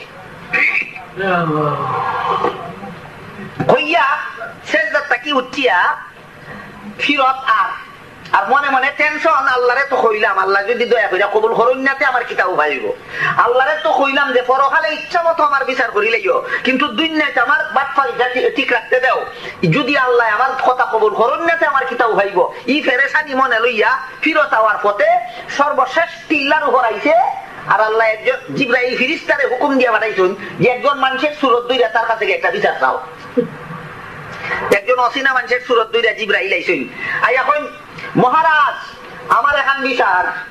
হ্যাঁ বেটার মনে মনে টেনশন, ভানি ওই বনি না হইতো না, আমার রাজত্ব ঠিক বনি না টিকতো না। আরে বেটা জঙ্গল আইয়া কয় আমার এখন বিচার। এই বেটা এখনো বিচারের জায়গা নিরা, তুই আর বিচারের জায়গা পাইছিস না, এখনো কে বিচার? এই কথা হওয়ার সাথে সাথে ওই দূরই চাইয়া দেখে নদী ফানি একেবারে টুফটুফা হয়ে দিছে। ফানি হইয়া নদী বরিয়া থাকছে। যখন দেখছে ফানি হয়ে গেছে কি, নদী ভান্নে পড়ে গেছে কি, হোকাছাই আর তার টেনশন রয়েছে নি। ওই হয় বলে তেজটা কইলা একদম যখন আইসন তখন কইলা তোর কি বিচার হয় বলে বিচার আর কোনটা নাই। এক গুলাম হের মনিব রে, মনিব মানে না নিজের ওই মনিব দাবি করে। গুলামের উচিত তো মনিব রে মনিব হইতো। হে গুলাম হইয়া মনিব রে তো মনিব হয় ওই না, কয় আমি ওই মনিব। ই গুলামের কি বিচার? কয় ই গুলামের এই নদীর পানির মাঝে চুবাইয়া মারা ছাড়া এই গুলামের আর কোনো বিচার নাই। বেটা কয় ধন্যবাদ ধন্যবাদ মহারাজ, বড় চমৎকার বিচার করছেন। দয়া করে আমরা কাগজ লিখিয়া দিলাম। কই একবারে কাগজ কলম ধরিয়া দিছে সামনে। কাগজ কলম আত লইয়া ফেরাউনে নিজের হাতে লেখছে যে গুলামে মনিব রে মনিব মানে না, নিজেরে মনিব দাবি করে, ই গুলাম রে এই নদীর পানির মাঝে সুবাইয়া মারণ ছাড়া আর কোন বিচার নাই হইয়া লেখিয়া দস্তখত করে দিছে। বেটা লেখা লইয়া গেছি, বেটাকে জিব্রাইল। এর বাদে ফেরাউনে 20 লক্ষ সেনাবাহিনী লইয়া হযরত মুসা আলাইহিস সালাম এবং তার সঙ্গী সাথী হলে মারার লাগি দৌড়ানি তুলছে। শেষ রাত, কোন সময়? শেষ রাত। কি পরিমাণ সেনাবাহিনী? 20 লক্ষ সেনাবাহিনী লইয়া দৌড়ানি তুলছে।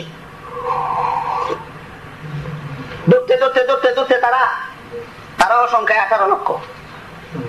মুসা আলাইহিস সালামের সঙ্গী সাথী 18 লক্ষ, কিন্তু তারা হইল পাবলিক।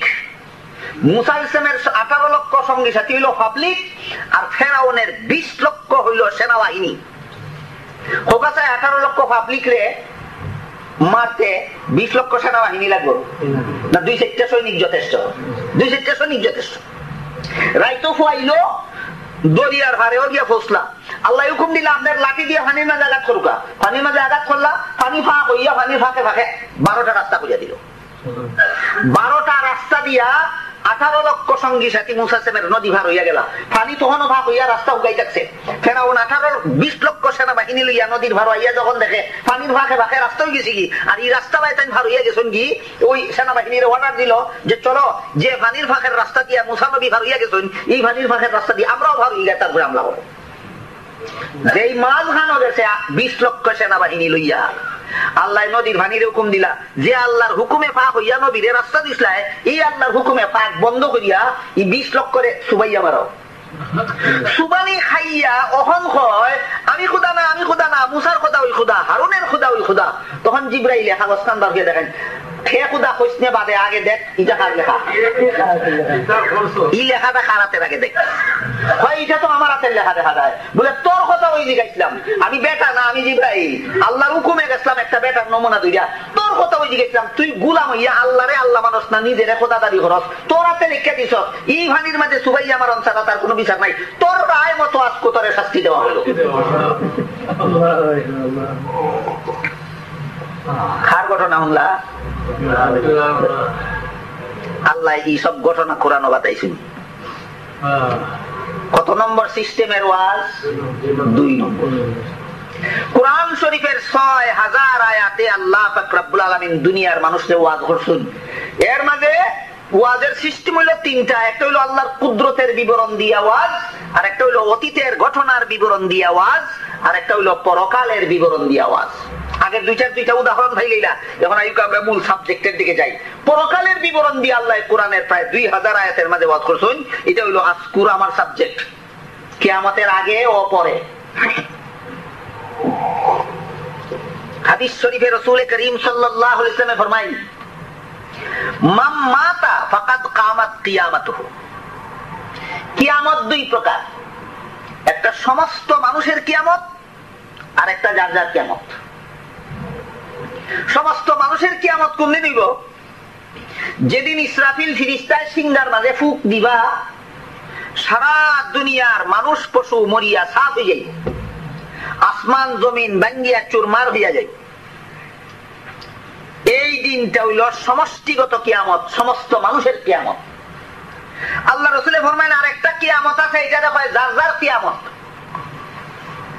যার যার কিয়ামত কোনটা? রাসূল ফরমায় মান মাতা ফাকাদ কামাত কিয়ামাতুহু। যে যেদিন মরে তার কিয়ামত এদিন থেকে শুরু হয়ে যায়। যে যেদিন মরে তার কিয়ামত এদিন থেকে শুরু হয়ে যায়। এটা কি হকলের কিয়ামত না যার যার কিয়ামত? আমরা বুঝার ব্যাপার, যে যেদিন মরলো তার কিয়ামত এদিন থেকে শুরু হয়ে যায়। যে রাসূল কইলা এর ব্যাখ্যাটা কি?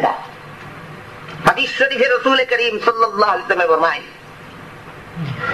মানুষ মরলে পরে তার লাশটা কেউ কবরের মাঝে দাফন করে, কেউ সাগরে ভাসাই দেয়, কেউ লাশ মাছে খাই যায়, কেউ লাশ বাঘে খাই যায়, কেউ লাশ শ্মশান ঘাট নিয়ে আগুন দিয়ে ফুরাইলায়।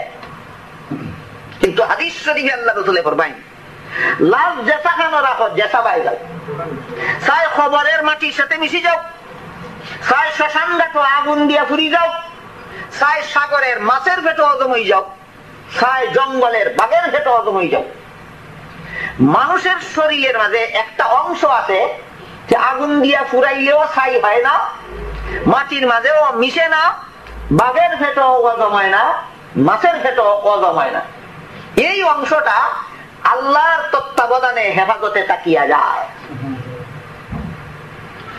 এই অংশটা মাটির মাঝে যে হানো গিয়া বই থাকবো, বাঘে একটা মানুষের লাভ খাইলো, সমস্ত শরীর বাঘের পেটে হজম হয়ে গেল, কিন্তু একটা টুকরা এটা হজম হইতো না, বাঘের পায়খানার সাথে বাড়িয়ে যাইব গি, বাড়িয়ে গিয়া জঙ্গলের ফানিয়ে বাসাইয়া নিয়া এক জায়গা নিয়ে তারে বয়াইব, যেখানে এই অংশটা বয়া থাকবো, ইসরাফিল ফিরিস্তার সিঙ্গার ফুকের আগে এই জায়গার মাঝে ওই টুকরাটারে কেন্দ্র করিয়া তার আস্তাটা শরীর আবার গঠন করা হবো। একই অবস্থা মাছে খাইলেও, একই অবস্থা শ্মশান গাছ আগুন দি ফুরাইলেও, একই অবস্থা কবরের মাটির মাঝে মিশিয়া গেলেও। এই যে অংশটা মিশে না মাটির সাথে, এই অংশটা কোনটা?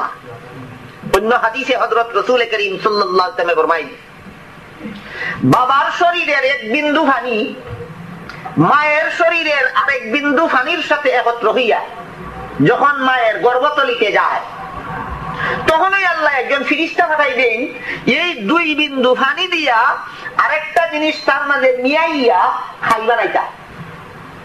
ক বিন্দু পানি গেল? দুই বিন্দু। শুধু পানি দিয়া খাই হয়নি না, পানির লগে শক্ত কোনটা মিশাইয়া খাইবা নানি লাগে। মার ভেতর তো দুই বিন্দু পানি গেল, বাপের শরীরের এক বিন্দু পানি গেল, মার শরীরের আরেক বিন্দু পানি গেল, ফিরিস্তা পাঠাইলা খাইবা নাইতা। খালি পানি দিয়া তো খাই হয় না, একটা শক্ত জিনিস মিয়াইয়া খাইবা নানি লাগে। ওই শক্ত জিনিসটা কিতা মুফাসসিরিন کرام তাফসীরের কিতাবে লেখছেন, হাদিস শরীফে আল্লাহ রাসূলে ফরমাইছেন, ওই মরণের পরে যে তার একটা অংশ কেউ ফেটো হজম হয় না, মাটির সাথে মিশে না, আগুন দিয়া ফুরিয়া ছাই হয় না, মাটির মাঝে শেষ পর্যন্ত কি এক জায়গা বই যায়, ওইটা হইলো ওই জায়গার মাটি।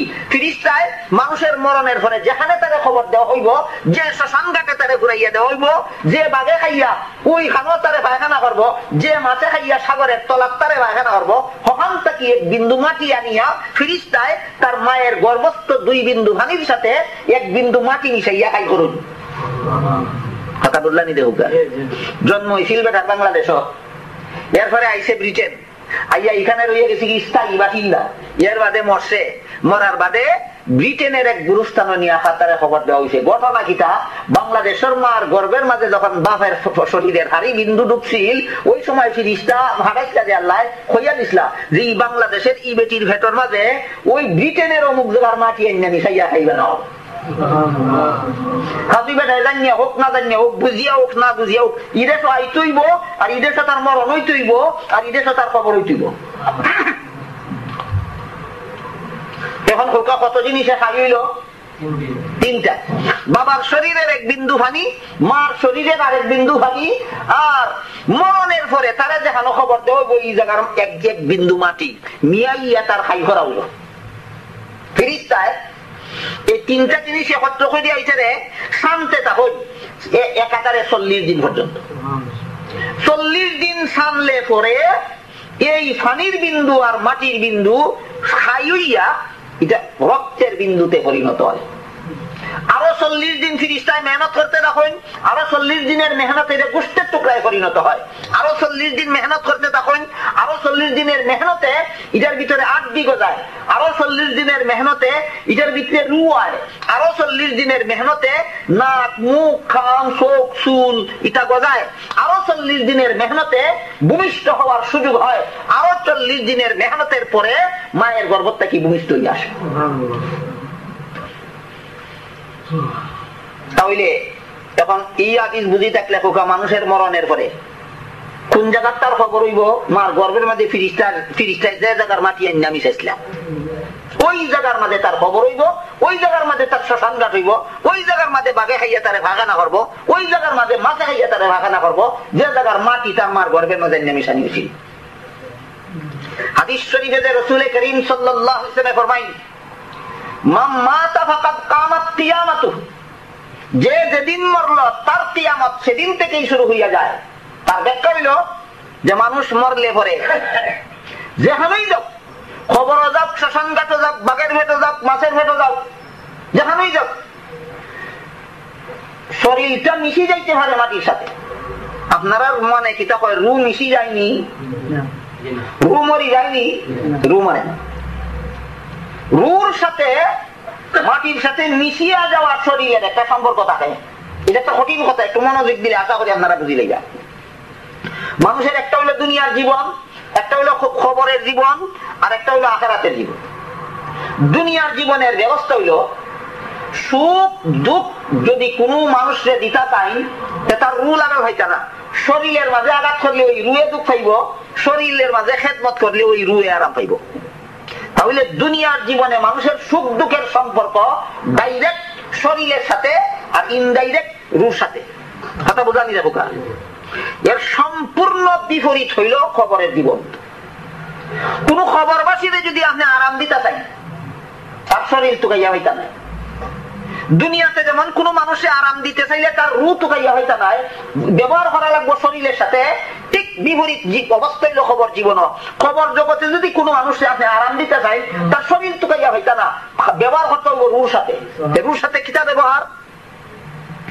কোন ইবাদত বন্দেগী করিয়া, নফল ইবাদত বন্দেগী করিয়া, সূরা কেরাত পড়িয়া যদি আল্লাহর কাছে দোয়া করুন, আল্লাহ আমি আলহামদু সূরা একবার পড়লাম, কুল হুয়াল্লাহ সূরা 3 বার পড়লাম, আস্তাগফিরুল্লাহ 3 বার পড়লাম, দুরূদ শরীফ 3 বার পড়লাম, আমার পড়ার কোনো ভুলই থাকলে দয়া করে মাফ করে দাও।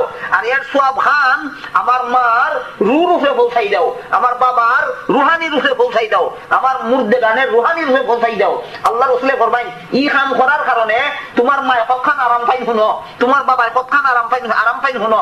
সাগরের মাঝে জাহাজ তুফানের মাঝে করিয়া বাঙ্গে চুরমার হইয়া টুকরা টুকরা হইয়া গেছে কি, সমস্ত মানুষ ডুবিয়া মরে গেছে কি। আর একটা হাতের টুকরা ভাইয়া তুমি জড়াইয়া ধরছো, আর হাতের টুকরাটার মধ্যে জড়াইয়া ধরতে পারার কারণে তোমার ভাইনে ডুবাইছে না, তুমি মরছো না। এই হাতের টুকরাটা ভাইয়া তোমার যত খানা আরাম হইছে। আল্লাহ রাসূলে ফরমাই মরা মা বাপের উপরে ইতুরা দোয়া দুরূদ হইয়া যে বক্সাইয়া দিছ, এতে তোমার মা বাপের খানা আরাম হইছে।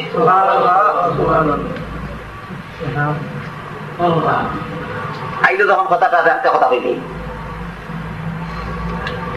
আপনার মা বাবার লাগি আপনার অন্তর দরদ বেশি না আমার অন্তর দরদ বেশি? আমার মা বাবার লাগি আপনার অন্তর দরদ বেশি না আমার অন্তর দরদ বেশি? তাহলে আমার মা বাবায় খবর আরাম পাইতা করি, আমি যদি কোনটা করি আর আমি যদি আল্লাহর কাছে দোয়া করি, যতক্ষণ মনোযোগ দিয়া করবো আর একবারে অর্ডার দিলে অতক্ষণ মনোযোগ দিয়া করবো না। কি কথা খান আমরা দেশের অনেক মানুষের বুঝে না। হয় আমার মুর্দে গানের লাগি দোয়া করুন জানো, আমার মা বাবার লাগি দোয়া করুন জানো, আমার মরি গেছে কি হুরুত্তার লাগি দোয়া করুন জানো, আমার আত্মরা আত্মীয় স্বজনের লাগি দোয়া করুন জানো, খোলা কথা দোয়া করবা। কিন্তু তুমি যদি তোমার মরা মা বাবার লাগি আল্লাহর কাছে হও, যে লাহান দরদ লইয়া হইবাই, দুনিয়ার আর কোন মানুষে ইলার কত হান দরদ লইয়া হইতো নাই। এই জিনিসটা না বুঝার কারণে সবে বরাত আমরা এই ভুল করি। সবে বরাত আমি নিজাইতাম আসিল আমার মরা মার খবরের দ্বারা, আমি নিজাইতাম আসিল আমার মরা বাপের খবরের দ্বারা। বেটা হয় আমার ঝামেলা বেশি, আমি যেতাম পারতাম না হুজুর আপনি আমার মা বাবার খবর খান জিয়ারত করে আনলেন। অথচ খবর জিয়ারতের ফল হইলো দুইটা, একটা হইলো আমার মুর্দার উঠে সব বক্সাইয়া দিতাম, তারা রুয়ে আরাম পাইতো। আরেকটা হইলো যে আমার মরা মা বাপের খবরের ভার উবাইয়া আমি আমার মরণের কথা ইয়াদ করতাম। আজকে যেমন ভাবে তারা খবরের বাসিন্দা, এমন একদিন আইতেছে যেদিন আমি ওই দিন গিয়ে খবরের বাসিন্দা। ওখান কোকাছে মসজিদের ইমাম সাহেব আমার মা বাপের খবরের দ্বারা ভাটাই দিলে আমিও যে খবরের বাসিন্দা ওই কথা আমার ইয়াদ দিব।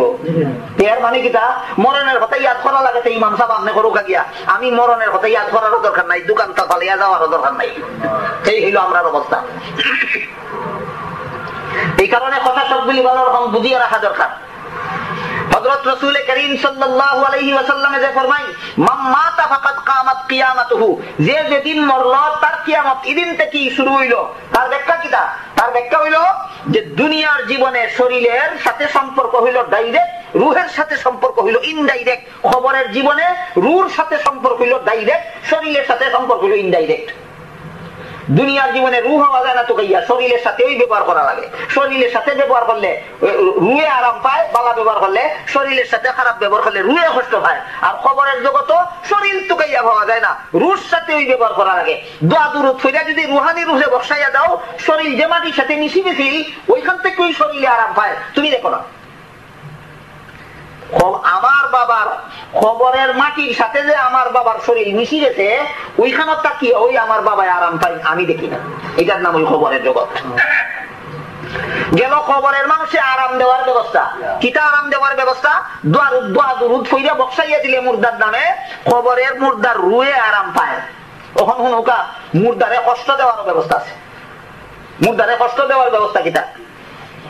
তুমি যদি তোমার মায় তোমার বাবায় যদি তোমার নামাজ রোজা কলেমা কালাম উযু গোসল পাক না পাক হালাল হারাম না হিকাইয়া যদি মরিয়াতা হই, তোমারে যদি গান হিকাইয়া মরিয়াতা হই, তোমারে যদি বাজনা হিকাইয়া মরিয়াতা হই, তোমারে যদি গুনার কাম হিকাইয়া মরিয়াতা হই, ইবাদত বন্দেগী না হিকাইয়া যদি মরিয়াতা হই, তে মরণের বাদে তুমি যত নামাজ কাজা করিয়া যত গুনাহ কামাই করবাই এর অংশ মা বাপের খবর যাইব।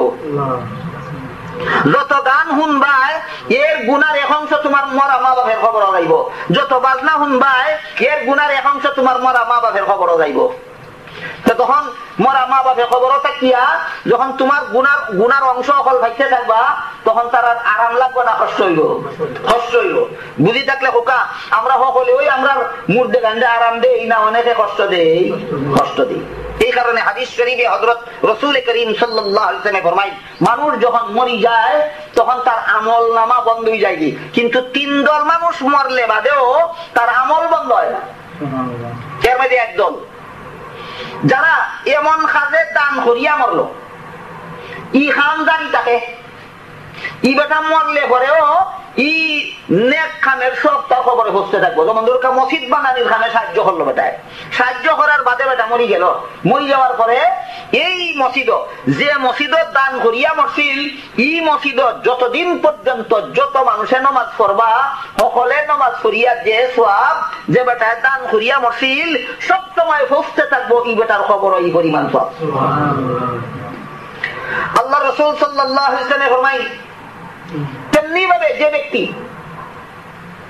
এমন সন্তান দুনিয়া তৈয়া গেল যে সন্তানে গুনার কাম করে না, গুনার কাম না করা হিকাইয়া তৈয়া মরলো, যে ব্যক্তি তার সন্তানদের ইবাদত বন্দেগী করা হিকাইয়া তৈয়া মরলো, মরা মা বাপের লাগি দোয়া করা হিকাইয়া তৈয়া মরলো, এই ব্যক্তি মরলে পরে তার সন্তান যে গুনার থেকে বাঁচিয়া থাকে তার সন্তানে যে ইবাদত বন্দেগী করে করিয়া যে সওয়াব পায় আরো এই পরিমাণ সওয়াব তার কবরের মাঝে আল্লাহ বাড়াই দিন। আরেক দল যারা ইলমে দ্বীন শিক্ষা দিয়া মারা গেল, ছাত্ররা কুরআন হাদিস শিখাইয়া নামাজ রোজা শিখাইয়া কলেমা কালাম শিখাইয়া মারা গেলেন উস্তাদ।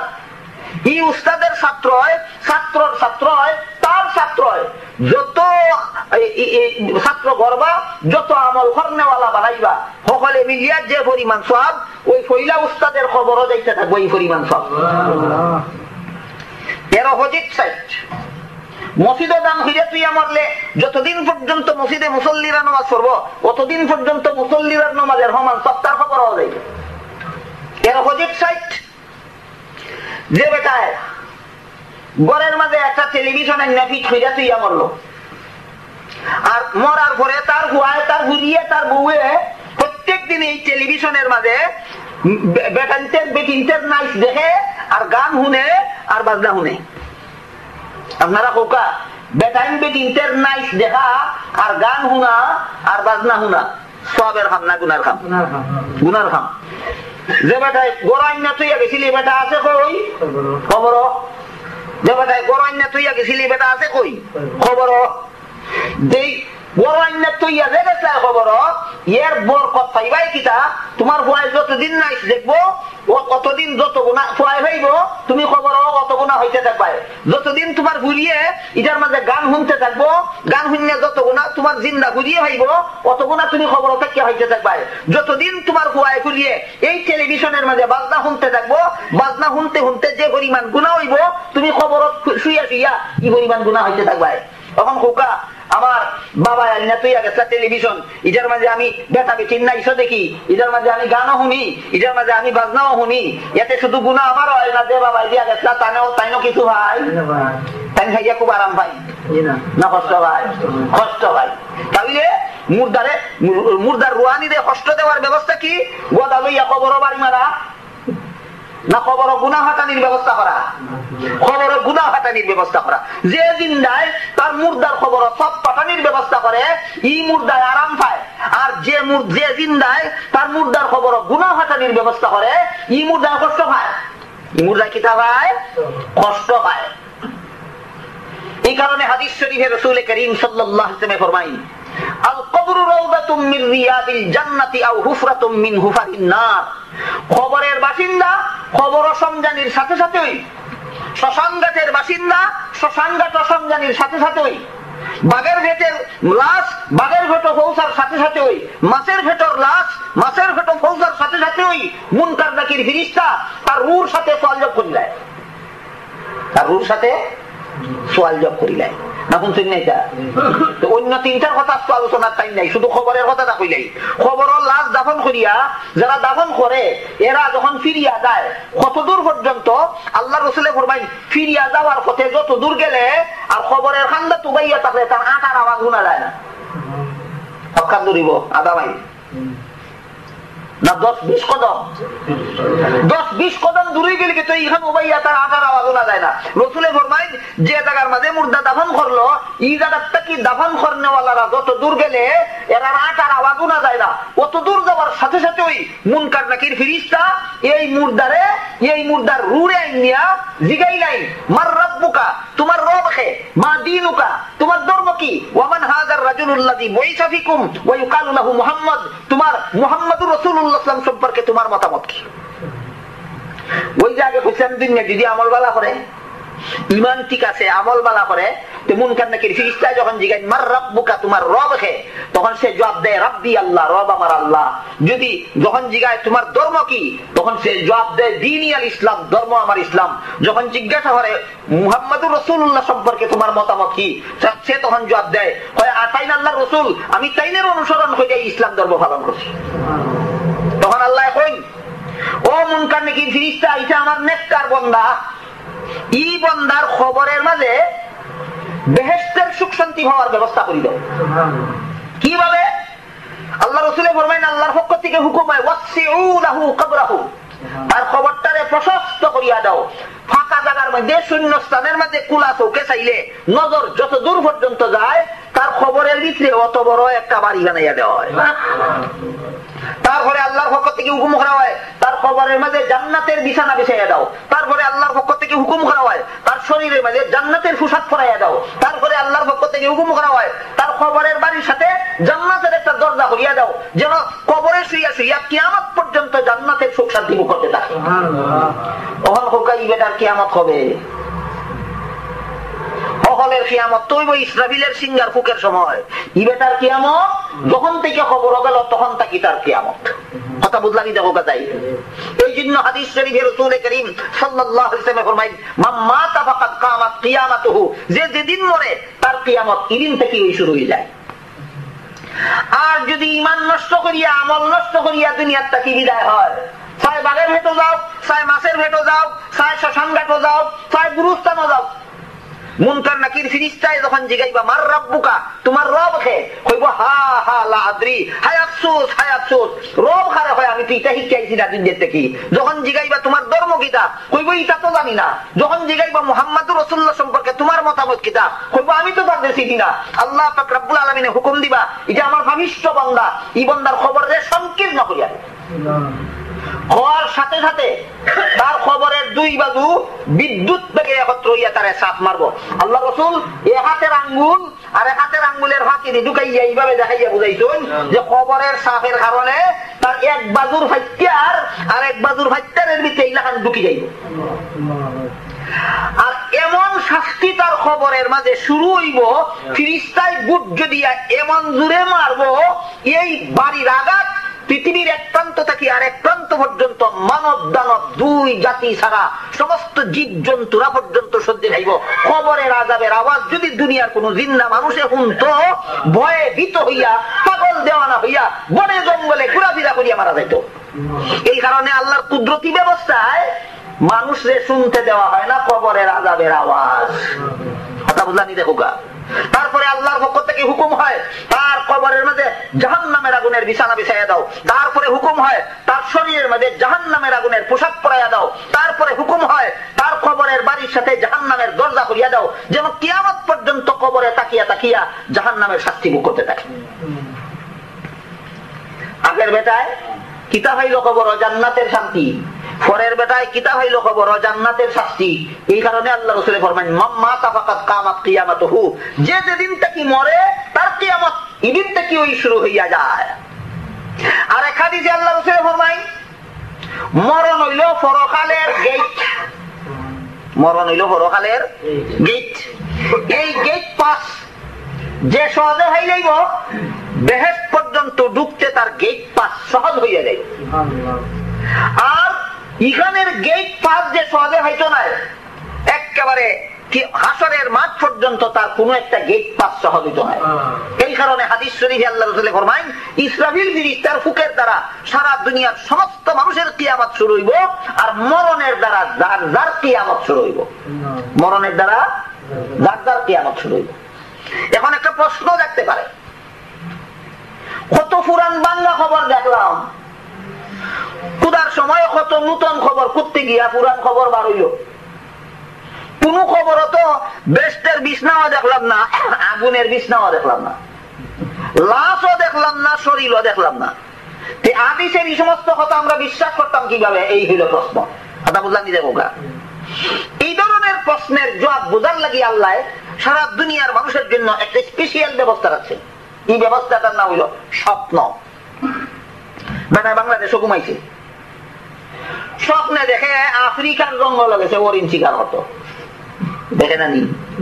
দেখে জঙ্গলের ভিতর দিয়া বন্দুক লইয়া হরিণের ভিসে ভিসে দৌড়তে দৌড়তে দৌড়তে দৌড়তে দৌড়তে আস্তা দেখে হরিণ লুকাই গেছি কি, আর পরেরটা কি একটা বাঘে আইয়া তার সামনে উবাই গেছি, ডরাইয়া কাঁপতে কাঁপতে আস্তা কি বন্দুক পড়ে গেছি। এই সময় তার আরাম লাগেনি না কষ্ট লাগে? কষ্ট লাগে। দৌড় দিতে চাইতে ঠ্যাঙ্গ খালি বেলা লাগে, দৌড় দিতে চাইছে আর ঠ্যাং অবশ্যই যায়নি। বাঘে আইয়া খাবার মারতে চাইছে, হে দৌড় দিতে চাইছে, দৌড় দিতে দৌড়তে পারে না, আছার খাইয়া ভরি গেছে।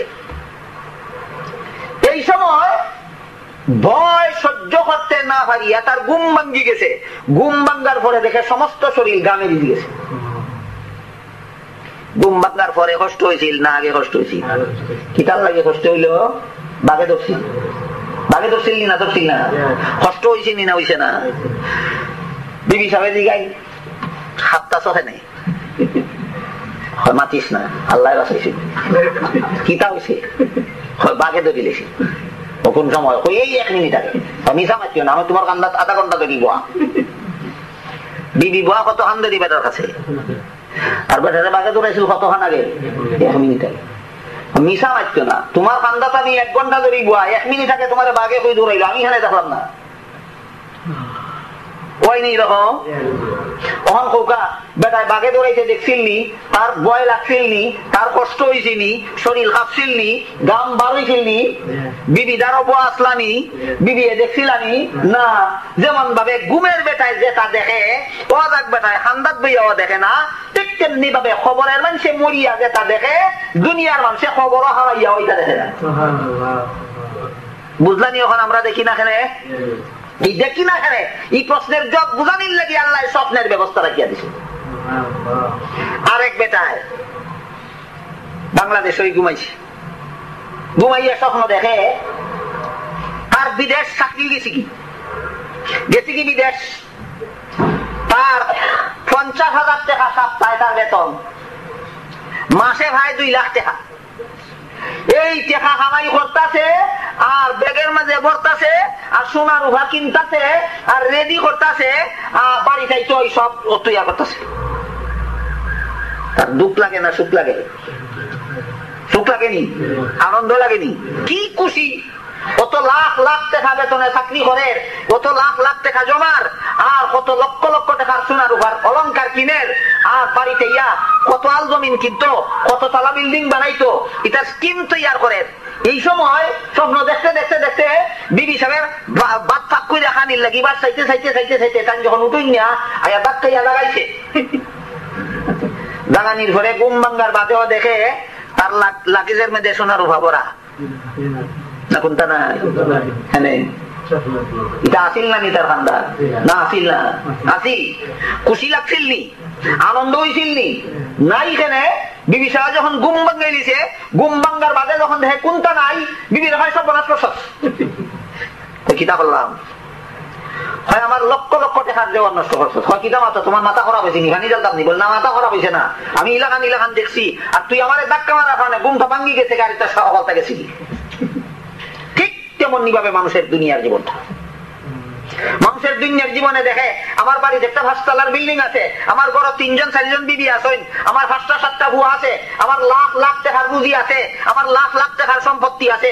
যেদিন আজ রইলে জানবার করিয়া নিবাবি, এদিন দেখবো স্বপ্নে দেখছিলাম আমার বিবি আছে, আমার দেখি কোনটা নাই। এদিন দেখবো স্বপ্নে দেখছিলাম আমার বিল্ডিং আছে, আমার দেখি কোনটা নাই। এদিন দেখবো স্বপ্নে দেখছিলাম আমার মা বাবা আছে, আমার দেখি কোনটা নাই। স্বপ্নে দেখছিলাম আমার ধন সম্পদ আছে, আমার দেখি কোনটা নাই। যেমন ভাবে স্বপ্নের মাঝে বিবি ঘর বাঙানি ঘুম বাঙানির মাঝে দেখে তার রুজিও নাই, টেকাও নাই, ধন নাই, সম্পদও নাই। ঠিক তেমনি ভাবে প্রত্যেকটা মানুষ মরণের সাথে সাথে দেখবে দুনিয়ার জীবনটা আমার স্বপ্নের মতো ছিল, স্বপ্নে মা বাপ দেখছিলাম, স্বপ্নে বিবি বাচ্চা দেখছিলাম, স্বপ্নে বাড়ি ঘর দেখছিলাম, স্বপ্নে ধন সম্পদ দেখছিলাম, আসলে আমার 3.5 হাত বডি ছাড়া আমার আর কিছু নাই। মানুষের দুনিয়ার জীবনটাই একটা স্বপ্নের মতো, স্বপ্নের মতো। খাতে খাতেই তখন খোকা খবরের জিন্দেগানির মধ্যে যে সমস্ত ঘটনা হয় আল্লাহ রাসূলের হাদিসে হইছই, আমরা দেখি না কেন? জবাব হইল ঘুমের বেটায় স্বপ্নের মাঝে যেটা দেখে তার খান্দাত বইয়া হজাক বেটায় এটা যে কারণে দেখে না, ঠিক তেমনি ভাবে খবরের বাসিন্দায় আযাব গজবার নিয়ামতের যেটা দেখে দুনিয়ার জিন্দা মানুষে খবরের ভিতরে ঢুকলেও ওইটা দেখে না। কেন দেখে না? খবরের অবস্থা যদি দুনিয়ার জিন্দা মানুষে দেখতো, আল্লাহ রাসূল ফরমাইন খবরের আযাবের ভয়ে পাগল হইয়া ফাঁকাইতে ফাঁকাইতে দৌড়তে দৌড়তে বনে জঙ্গলে গিয়া ঘোরাফেরা করতে করতে মারা যেত। এই কারণে দুনিয়ার জিন্দা মানুষই আল্লাহ খবরের অবস্থা জানতে দিন না। খবরের অবস্থা যতক্ষণ বুঝলা আপনারা তখন বুঝি থাকলে খোকা যার যার কিয়ামত হবে, যেদিন যার মরণ হবে সেদিন থেকেই তার কিয়ামত শুরু হয়ে যাবে। এই কারণে আল্লাহ রাসূল ফরমাইন একটা হইল সমষ্টিগত কিয়ামত আর একটা হইল যার যার কিয়ামত। ইসরাফিল ফেরেশতার সিঙ্গার ফুকের সাথে সাথে সমষ্টিগত কিয়ামত আরম্ভ হইব, আর মরণের সাথে সাথে যার যার কিয়ামত আরম্ভ হইব। তখন খোকা বুঝি থাকলে আগামী 5 দিনের ভিতরে দুনিয়ার কোন মানুষ মরবানি, প্রতি সেকেন্ডে সেকেন্ডে দুনিয়ার কোন না কোন জায়গায় মানুষ মরেনি, তথা প্রতি সেকেন্ডে সেকেন্ডে দুনিয়ার কোন না কোন মানুষের কিয়ামত হইতাছে।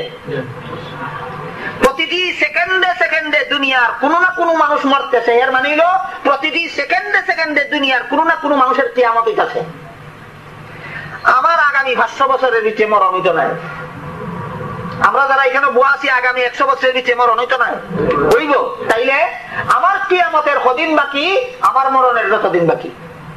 5 ঘন্টা পরে যদি আমার মরণ হয় তাহলে 5 ঘন্টা বাদে আমার কিয়ামত শুরু হয়ে যাবে।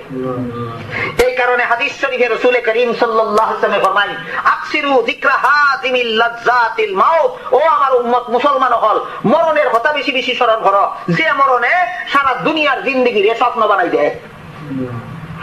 অন্য হাদিসে আল্লাহ রাসূল ফরমায় যে ব্যক্তি নিজের মরণের কথা দৈনিক 20 বার স্মরণ করবে তার শহীদি মরণ হবে। এই কারণে এক বাদশা একজন কামিল পীরের কাছে মুরিদ হইছেন। মুরিদ হওয়ার বাদে কামিল পীর বাদশারে কইলা মরণের কথা বেশি বেশি ইয়াদ করো, দেখবাই গুনাহ করার সাহস থাকতো না, ইবাদত বন্দেগী না করার সাহস থাকতো না। কিন্তু বেশ কিছুদিন বাদে বাদশাহ তার পীরের কাছে কইলা আমি তো মরণের কথা সবসময় ইয়াদ করি, কিন্তু আমি তো গুনাহ করতাম পারি না, আমি তো সওয়াবের কাম করতাম পারি না। পীর সাহেব কইন মিছা কথা মাতো, মরণের কথা যে ইয়াদ করে এ গুনাহ করার সাহস করতে পারে না। বাদশাহ কয় আমি নিজে জানি ইয়াদ করি, আপনি কোন ইয়াদ করি না, আমি কি দাওতা। বাদশাহ কইন তুমি যে ইয়াদ করো না এটা তোমারে বুঝাইতে হইলি আমার, তুমি যে হাসাউই মরণের কথা ইয়াদ করো না, এটা এই কথাটা বুঝাইতে হইলে তোমারে আমার, তোমার বাদশাহী আমার নামে 3 দিনের লাগি রেজিস্টার করে দিবা, 3 দিন বাদে তোমার রাজত্ব তুমি ফেরত থেকে দিবা। এই 3 দিনের ভিতরে আমি হইব তোমার দেশের রাজা আর তুমি হইবে আমার প্রজা। বলে কিতাব লাগি বলে এই 3 দিনে তোমারে বুঝাই লইতাম আসলে ওই তুমি মরণের কথা ইয়াদ করো না, মরণের কথা যে ইয়াদ করে এ কোনোদিন গুনাহ করতে পারে না। ওই মরণের কথা ইয়াদ তিলাখান করলে গুনাহ করতে পারে না, এটা বুঝার লাগি বাদশাহ 3 দিনের লাগি তার রাজত্ব তার পীরের নামে রেজিস্টার করে দিয়েছে। তখন বাদশাহ কিতা হইল পাবলিক, আর পীর সাহেব হইলা 3 দিনের বাদশাহ। 3 দিনের বাদশাহ হইয়া ওই জল্লাদরে হুকুম দিলা, জল্লাদ এই আগের বাদশারে আমার আগে যে বাদশাহ আছিল আমার মুরিদ এরা বান্ধব বানিয়ে জেলখানার ঢুকাও, আগামী 3 দিনের মাথা তার ফাঁসি। 3 দিন ভার হইলে তো ফিরত চাইতো কিতা কই কিলাখানে যে স্টেজ করে দিছে 3 দিনের ভিতরে ফিরত চাইতো না 3 দিন ভার হইলে এবারে 3 দিন ভার এবার টাইম দিছে না 3 দিনের মাথা ফাঁসি তুমি ভাইলে আমার ফাঁসির হুকুম উল্টে যায় এখন তো আমার হুকুম চলতো 3 দিনের মাথার তার ফাঁসি নয়া বাচ্চার হুকুমে জল্লাদে পুরান বাচ্চারে 2 দিন গিলদি বান্ধা জেলখানাত নেতেছে 1 রাত গেছে সর্বমোট করাই 3 রাত এই বাচ্চা থাকবা সর্বমোট করাই 3 রাত 1 রাত গেছে দ্বিতীয় রাত বাচ্চায় উজির জেল হইছিল লগে লইয়া গিয়া ওই হেরে একটা গেছেন জেলখানা পুরান বাচ্চায় জেল কিতা করে গিয়া দেখুন হে সেজদাত উবাইলিলা দেখি সেজদাত থেকে উঠে সময় তারে জিজ্ঞাসা কি অবস্থাত আছো মরণের কথা নিয়ে আদ হয় সেজদাত থেকে উঠে না উবাইয়া থাকতে থাকতে থাকতে থাকতে ঘন্টার পর ঘন্টা যায় হে আর সেজদাত থেকে উঠে না বাচ্চায় উজিরে হুকুম দিলা হে আতো দিলা হাত মারি সেজদাত থেকে তুলো উজিরে বাচ্চার হুকুমে ই পুরান বাচ্চারে আতো দিয়া হেসরাইয়া সেজদা থেকে তুলি লাইছে উঠতে চাইয়া নয়া বাচ্চার মুখের পাইছে এখনই আমার ফাঁসি দিলে নাকি তা বলে না এখনই ফাঁসি দিতাম না আজ এখন কথা তোমার দিকে বলে কিতা বলে সেজদা অত লম্বা কেনে মরণের ডরে সেজদা অত লম্বা কেনে মরণের ডরে বলে আগে মরণের কথা ইয়াদ ছিল নীলাহান বলে মুঠেও না তখন কৌকা ই বাচ্চার ঘটনা বুঝি থাকলে মরণের কথা সঠিকভাবে ইয়াদ করলে গুনাহ করার সাহস থাকেনি এই জন্য হাদিস শরীফে আল্লাহ রাসূল ফরমায় আকসিরু যিকরা হাযিমিল লাযযাতিল মাউত ওই মরণকে বেশি বেশি স্মরণ করো যেই মরণ দুনিয়ার সমস্ত জিন্দেগির স্বপ্ন বানাই দেয় এই জন্য আল্লাহ রাসূল ফরমায় যে ব্যক্তি দৈনিক 20 বার নিজের মরণের কথা ইয়াদ করবে এই ব্যক্তি কোনোদিন গুনাহ খানের সাহস করতে পারবে না এই ব্যক্তি কোনোদিন আল্লাহর বন্দেগী ছাড়বার মতো সাহস করতে পারবে না এই জন্য আল্লাহ রাসূল ফরমায় দৈনিক 20 বার যে মরণের কথা ইয়াদ করব তার শহীদি মরণ দেব গেল কিয়ামতের আগের কথা আমার বিষয় হলো কিয়ামতের আগে ও পরে কিয়ামতের আগের কথা তুরা তুরা হইলাম এই কবরের মাঝে যারা শাস্তি হয় হাদিস শরীফে আল্লাহ রাসূল ফরমায় 99টা বিষাক্ত সাপ দেওয়া হয় তারে কামড়াইতো এই 99টা বিষাক্ত সাপের কোন একটা সাপে যদি দুনিয়ার মাঝে তার নাকের নিঃশ্বাস ফেলাইতে পারতো আল্লাহ রাসূলে ফরমায়েন তার নাকের নিঃশ্বাসের বিষে সারা দুনিয়া বিষাক্ত হয়ে যেত আল্লাহ রাসূলে ফরমায়েন যে সাপের নাকের নিঃশ্বাস লাগলে সারা দুনিয়া বিষাক্ত হইয়া যায় ওই রকম 99টা সাপে তারে কবরের মাঝে কিয়ামত পর্যন্ত কামড়াইতে থাকবো আন্দাজ করো কি পরিমাণ ভয়ঙ্কর আযাব হয় আপনারা কোকা এই খবর আমরা ভাবি আইছি না সামনে রয়েছে এই খবর দুনিয়ার যতদিন থাকবো ততদিন থাকবো না অনেক বেশি দিন থাকা লাগবে দুনিয়ার বিছনা যদি অত আরামেরও লাগে খবরের সাপের কামড় থেকে বাঁচার ব্যবস্থা লাগবো না রাখতো না এই জন্য হাদিস শরীফে আল্লাহ রাসূল ফরমায় প্রত্যেকটা মানুষের কবর প্রতিদিন তারে ডাকে আর হয় আনা বাইতুল ওয়াহদাতি আমি একলা থাকার ঘর এখানে আমার মাঝে তোমার সাথে তোমার বিবিও আইতে পারতা নাই তোমার বাচ্চাও আইতে পারতা নাই তোমার মা বাবা আইতে পারতো নাই তোমার সেনাবাহিনী তোমার সাথে আমার ঘর আইতে পারতো নাই জানা ভালো রকম ইয়াদ রাখিও খবরের ঘর একলা আইবাই নেক আমলের সাথী লই আইও খবর অন্ধকারের ঘর নেক আমলের বাতি লই আইও খবর বিষাক্ত সাপের ঘর তারানির মতো আমল সাথে লই আইও এই অবস্থায় কবরে আযাব হইতে থাকে ইসরাফিল ফেরেশতা যে সিংহাত ফুক দিবা কইছি সর্বমোট 3টা ফুক দিবা কটা ফুক 3টা ফুক পয়লা ফুক দ্বারা দুনিয়া ধ্বংস হইব মানুষ পশু যা আছে সব মরিয়া সাফ হইয়া যাব আসমান জমিন ভাঙ্গিয়া চুরমার হইয়া যাইব চন্দ্র সূর্য গ্রহ নক্ষত্র সবগুলি ধুলা তুলার মতো হইয়া উড়িয়া যাইব এই ইসরাফিল ফেরেশতার পয়লা ফুক দ্বারা এই কাম কান হইব এই ফুর সাথে সাথে যার খবর যত আযাব আছে সব আযাব বন্ধ হয়ে যাবে ইসরাফিল ফেরেশতার পয়লা ফুকের দ্বারা যখন জগৎ ধ্বংস হইব তখন থেকে সকলের খবরের আযাব বন্ধ হইয়া যাইব আরম্ভ হইব বৃষ্টি 1040 বছর পয়লা ফুয়ের বাদে কিটা কিটা হইব ইয়াদ রাখুকা পয়লা ফুয়ের দ্বারা পয়লা নম্বর জগৎ ধ্বংস হইব দুসরা নম্বর এই খবরের আযাব বন্ধ হইয়া যাইব তিসরা নম্বর 1040 বছর পর্যন্ত বৃষ্টি হইতে থাকবো আগে কইছি হুকনা মাটির মাঝে বৃষ্টি হইলে ফসল ফলে গাছ ফলে ঠিক তেমনি ভাবে ওই সময়ের বৃষ্টির দ্বারা সমস্ত মানুষের শরীর যে মাটির সাথে মিশে গেছিল কি এই শরীর গঠন হবে।